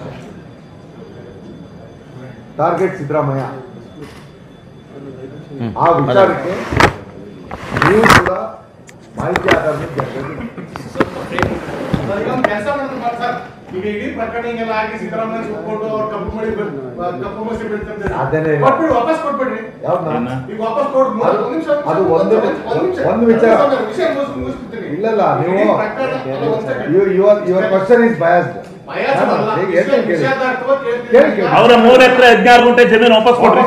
ಒಂದ್ ನಿಮಿಷ ಅದನ್ನ ಕೇಳ್ತಿದ್ದೀನಿ, ಕೊಡಿ. ಸಿದ್ದರಾಮಯ್ಯ ನೀವು ಹೇಳ್ತಿದ್ರೆ ಅವ್ರು ಬಸ್ಸಿ ಬಳಿ ಪ್ರಯತ್ನ ಮಾಡ್ತಾರೆ, ಹೌದು ಮಾಡ್ತಾ ಇದಾರೆ. 3 ಎಕರೆ 16 ಗುಂಟೆ ವಾಪಸ್ ಕೊಡಿ. ಅಲ್ಲ, ನೀವು ಹೇಳಿದ್ರಲ್ರಿ, ನೀವು ಹೇಳಿದ್ರೆ ಮಾಡೋಣ. ಅವ್ರಿಗೆ ಬಸ್ಸಿ ಬಳಿ ಪ್ರಯತ್ನ ಮಾಡ್ತಿದ್ದಾರೆ, ಷಡ್ಯಂತ್ರ ಮಾಡ್ತಿದ್ದಂದ್ರೆ ನೀವು ಜಮೀನೇ ಬೇಡಪ್ಪ, ವಾಪಸ್ ತಗೊಂಡ್ಬಿಡ್ರಿ ಸರ್ಕಾರ, ಹಿಂದೆ ಸರ್ಕಾರ ಆಯ್ತು ಹೇಳಿ, ಎಲ್ಲ ಅಧಿಕಾರ ಇದೆ, ಮಾಡ್ಬಿಟ್ಟು ಸಮಸ್ಯೆ ಕೊಡಿ. 3 ಎಕರೆ 16 ಗುಂಟೆ ಜಮೀನು ವಾಪಸ್ಸು ತಗೊಳ್ಳಿ. ಮೂಡದಲ್ಲಿ ಕೊಡಿ. ಮೂಡದಲ್ಲಿ ನಮ್ಮದಿದ್ರೆ ನಾವು ತಾಣಕ್ಕಾಗುತ್ತಾ? ಕೊಡಿ, ಮೂಡದಲ್ಲಿ ಕೊಡಕ್ಕೆ ಹೇಳಿ. ಈಗ ಜಮೀನೆಲ್ಲ ಮನೆ ಕಟ್ಟಿ ಐತೆ, ಜಮೀನ ಅಕ್ರಮ ಪ್ರವೇಶ ಮಾಡಿ ಐತೆ, ತಪ್ಪು ಅಂತ ಒಪ್ಕೊಂಡೈತೆ. ಈಗ ಬಂದ್ಬಿಟ್ಟು ಆಯ್ತು ವ್ಯಾಲ್ಯೂಬಲ್ ಲ್ಯಾಂಡ್ ತಗೊಂಡಿದ್ರೆ ನಾವು, ಅವ್ರು ಸಿದ್ದರಾಮಯ್ಯ ತಗೊಂಡಿರೋರು ಯಾರು? ಕೊಟ್ಟಿರೋರು ಯಾರು? ನೀವು ಕೊಟ್ಟರೆ ಬೇರೆಯವರು ವಾಪಸ್ ಪಡೆ ಅಂತ ಹೇಳಿ ನಿಮ್ಗೊಂದು ನೈತಿಕತೆ ಯಾರು? ಅವ್ರು ಕೊಡದೆ ನೀವು ನಾವು ಕೊಡೋದಾಗುತ್ತೆ. ಇಲ್ಲಿ ಮಾಧ್ಯಮ ಸ್ನೇಹಿತರೆ, ಈಗಾಗಲೇ ನಮ್ಮ ನಾಯಕರುಗಳೆಲ್ಲ ಎಲ್ಲ ವಿಚಾರವನ್ನು ತಿಳಿಸಿದ್ದಾರೆ. ಈ ಭ್ರಷ್ಟ BJP ಸರ್ಕಾರ ಮತ್ತು JDS ಯಾವ ರೀತಿ ಕುತಂತ್ರ ಮಾಡಿ ವಿಧಾನಸಭೆಯನ್ನು ಹಾಳು ಮಾಡ್ಕೊತ ಹೋಗ್ತಾ ಇದೆ. ಇವತ್ತು ರಾಜ್ಯದಲ್ಲಿ ಮಳೆ ಪ್ರವಾಹ ಬಂದು ಜನ ತತ್ತರಿಸಿ ಹೋಗಿದ್ದಾರೆ, ಎಷ್ಟೋ ರೈತರು ಕಂಗಾಲಾಗಿದ್ದಾರೆ. ಇದ್ರ ಬಗ್ಗೆ ಚರ್ಚೆ ಮಾಡೋದು ಬಿಟ್ಟು ಕೇವಲ ಯಾವುದೋ ಒಂದು ಬೂಟಾಟಿಗೆ ಕುಣಿಲಾರ್ದು ನೆರಳಿಡೋಕ್ಕಾಯ್ತು ಅಂತ ಹೇಳೋಕ್ಕೆ ಒಂದು ಕಪ್ಪು ಚುಕ್ಕಿಲ್ಲದೆ ವೈಟ್ ಪೇಪರ್ ಇದ್ದಾಗ ಸಿದ್ದರಾಮಯ್ಯವರು 45 ವರ್ಷ ರಾಜಕೀಯ ಜೀವನದಲ್ಲಿ ಒಂದು ಕಪ್ಪು ಚುಕ್ಕಿಲ್ಲ, ವೈಟ್ ಹಾಳೆ ಇದ್ದಂಗೆ. ಯಾರದು ಮುಲಾಜಿಡಲ್ಲ, ಸತ್ಯ ಹೇಳ್ತಾರೆ, ತಪ್ಪು ಮಾಡೋದು ತಪ್ಪು ಅಂತ ಹೇಳ್ತಾರೆ. ಇವತ್ತು BJP ಇಷ್ಟೆಲ್ಲ ಮಾತಾಡ್ತಾರಲ್ಲ, ನಮ್ಮ ಕೇಂದ್ರದ ಮೊನ್ನೆ ಬಡ್ಜೆಟ್ನಲ್ಲಿ 5 ಜನ ಮಂತ್ರಿಗಳು ಕರ್ನಾಟಕದಿಂದ ಹೋಗಿದ್ದಾರೆ. ಒಬ್ಬರಾದ್ರೂ ಒಂದು ಕರ್ನಾಟಕಕ್ಕೆ ₹1 ದುಡ್ಡು ಕೊಡ್ತಿದಾರ? ಇಡೀ ದೇಶದಲ್ಲಿ ಭಾರತದಲ್ಲೇ ಅತಿ ಹೆಚ್ಚು GST ಕಟ್ಟಂಥದ್ದು ಮಹಾರಾಷ್ಟ್ರ ಬಿಟ್ಟರೆ ಕರ್ನಾಟಕನೇ. ಕರ್ನಾಟಕಕ್ಕೆ ಏನು ಕೊಟ್ಟಿದ್ದಾರೆ? ಏನು ಕೊಟ್ಟಿಲ್ಲ. ಇದ್ರ ಬಗ್ಗೆ ಮಾತಾಡೋ ಯೋಗ್ಯತೆ ಇಲ್ಲದರು ಇವರು 5 ಜನ ಕೇಂದ್ರ ಸಚಿವರು ನಾಲಾಯಕರು. BJಪಿಯವರು ಹೇಳ್ತಾ ಇದ್ರು ಮುಂಚೆ ನಾವು ಕೋಸುಂಬರಿ ಪಾನಕ ಕುಡ್ದು ಎಲೆಕ್ಷನ್ ಮಾಡ್ತೀವಿ ಅಂತ. ಇವತ್ತು ದುಡ್ಡಿನ ಹೊಳೆ ಹರಿಸಿ ರಾಜಕಾರಣ ಮಾಡ್ತಿದ್ದಾರೆ. ಅಷ್ಟು ದುಡ್ಡು ಎಲ್ಲಿಂದ ಬಂತು? ದೇವೇಗೌಡರು ಹಿಂದೆ ಯಾವ ಪರಿಸ್ಥಿತಿಯಲ್ಲಿದ್ರು, ಇವತ್ತು ಯಡಿಯೂರಪ್ಪ ಯಾವ ಪರಿಸ್ಥಿತಿಯಲ್ಲಿದ್ರು, ಅಶೋಕ್ ಯಾವ ಪರಿಸ್ಥಿತಿಯಲ್ಲಿದ್ರು, ಇವತ್ತು ಯಾವ ಪರಿಸ್ಥಿತಿಯಲ್ಲಿದ್ದಾರೆ? ಇಷ್ಟೆಲ್ಲ ದುಡ್ಡು ಎಲ್ಲಿಂದ ಬಂತು? ಇದೆಲ್ಲ ಭ್ರಷ್ಟಾಚಾರ ಮಾಡಿ ಎಲ್ಲ ಜನಗಳಿಗೆ ತೆರಿಗೆ ಹಣವನ್ನು ಮೋಸ ಮಾಡಿ ಆಸ್ತಿ ಮಾಡಿ ಲಕ್ಷಾಂತರ ಕೋಟಿ ಮಾಲೀಕರಾಗಿದ್ದಾರೆ. ಇವೇನು ಟಾಟಾ ಬಿರ್ಲಾ ಮುಂಚೆನೆ ಹುಡ್ತಿದಂಗೆ ದೇವೇಗೌಡರಿಗೆ ಏನಿತ್ತು, ಯಡಿಯೂರಪ್ಪಗೆ ಏನಿತ್ತು, ಅಶೋಕ್ಗೆ ಏನಿತ್ತು? ಏನಿದ್ದಿಲ್ಲ. ಇವತ್ತೆಲ್ಲ ರಾಜಕೀಯವಾಗಿ ಹಣ ಮಾಡ್ಕೊಂಡು ಸುಮ್ಮನೆ ಕುಂಟು ರೆಪ ಮಾಡ್ಕೊಂಡು ಕಾಲ ಕಳೀತಾ ಇದ್ದಾರೆ. ಸಿದ್ದರಾಮಯ್ಯನವರು ಯಾವತ್ತೂ ಕೂಡ ಒಂದು ಹಗರಣಗಳಿಗೆ ಕುಮ್ಮ ಕೊಟ್ಟವಲ್ಲ. ಅವ್ರು ನೇರವಾಗಿ ಜನರ ಸೇವೆ ಮಾಡಬೇಕು, ಬಡವರ ಸೇವೆ ಮಾಡಬೇಕು. ಅವ್ರ ಬೆಳವಣಿಗೆಯನ್ನು ಸಹಿಸಲಾರ್ದೇನೆ ಇವತ್ತು ರಾಜ್ಯದ 7 ಕೋಟಿ ಜನ ಅವರ ಒಂದು ನಾಯಕತ್ವವನ್ನು ಒಪ್ಕೊಂಡು ಉಪಮುಖ್ಯಮಂತ್ರಿಗಳಾದ DK ಶಿವಕುಮಾರ್ ನಾಯಕತ್ವ ಒಪ್ಕೊಂಡು ಬಹುಮತ 136 ಸೀಟ್ ಕೊಟ್ಟಿದ್ದಾರೆ. ಇವತ್ತು 1 ವರ್ಷದಿಂದ ಎಂತಿಂಥ ಕಾರ್ಯಕ್ರಮಗಳು ಕೊಟ್ಟಿದ್ದಾರೆ. ಪ್ರಣಾಳಿಕೆಯೊಳಗೆ ಬಿಡುಗಡೆ ಮಾಡುವಂಥ ಎಲ್ಲ ಕಾರ್ಯಕ್ರಮಗಳು ಜಾರಿ ತಂದಿದ್ದಾರೆ. ಹಿಂದೂ ಸರ್ಕಾರ ಬಂದಿದ್ದಾಗೂ ಕೂಡ ಸಿದ್ದರಾಮಯ್ಯ 165 ಪ್ರಣಾಳಿಕೆಯಲ್ಲಿ ಬಿಡುಗಡೆ ಮಾಡಿದ್ರು, 158 ಜಾರಿ ಕೊಟ್ಟರು. ಇಂಥ ಕಾರ್ಯಕ್ರಮ ಕೊಟ್ಟು ಇಂಥ ಒಂದು ಸರ್ಕಾರ ನಡೆಸುವಂಥ ಸಿದ್ದರಾಮಯ್ಯರಿಗೆ ಮಾತಾಡ್ತಾರೆ. ಇವರಿಗೆಲ್ಲ ನಾಚಿಕೆ ಮಾನ ಮರ್ಯಾದೆ ಏನಿಲ್ಲ. JDS ಬಿಜೆಪಿಗೆ ಮುಂಚೆ ದೇವೇಗೌಡರು ಬೈತಾ ಇದ್ರು, ಕುಮಾರಸ್ವಾಮಿ ಬೈತಾ ಇದ್ರು, ಮೋದಿ ಅಂತನೂ BJP ಅಂತ.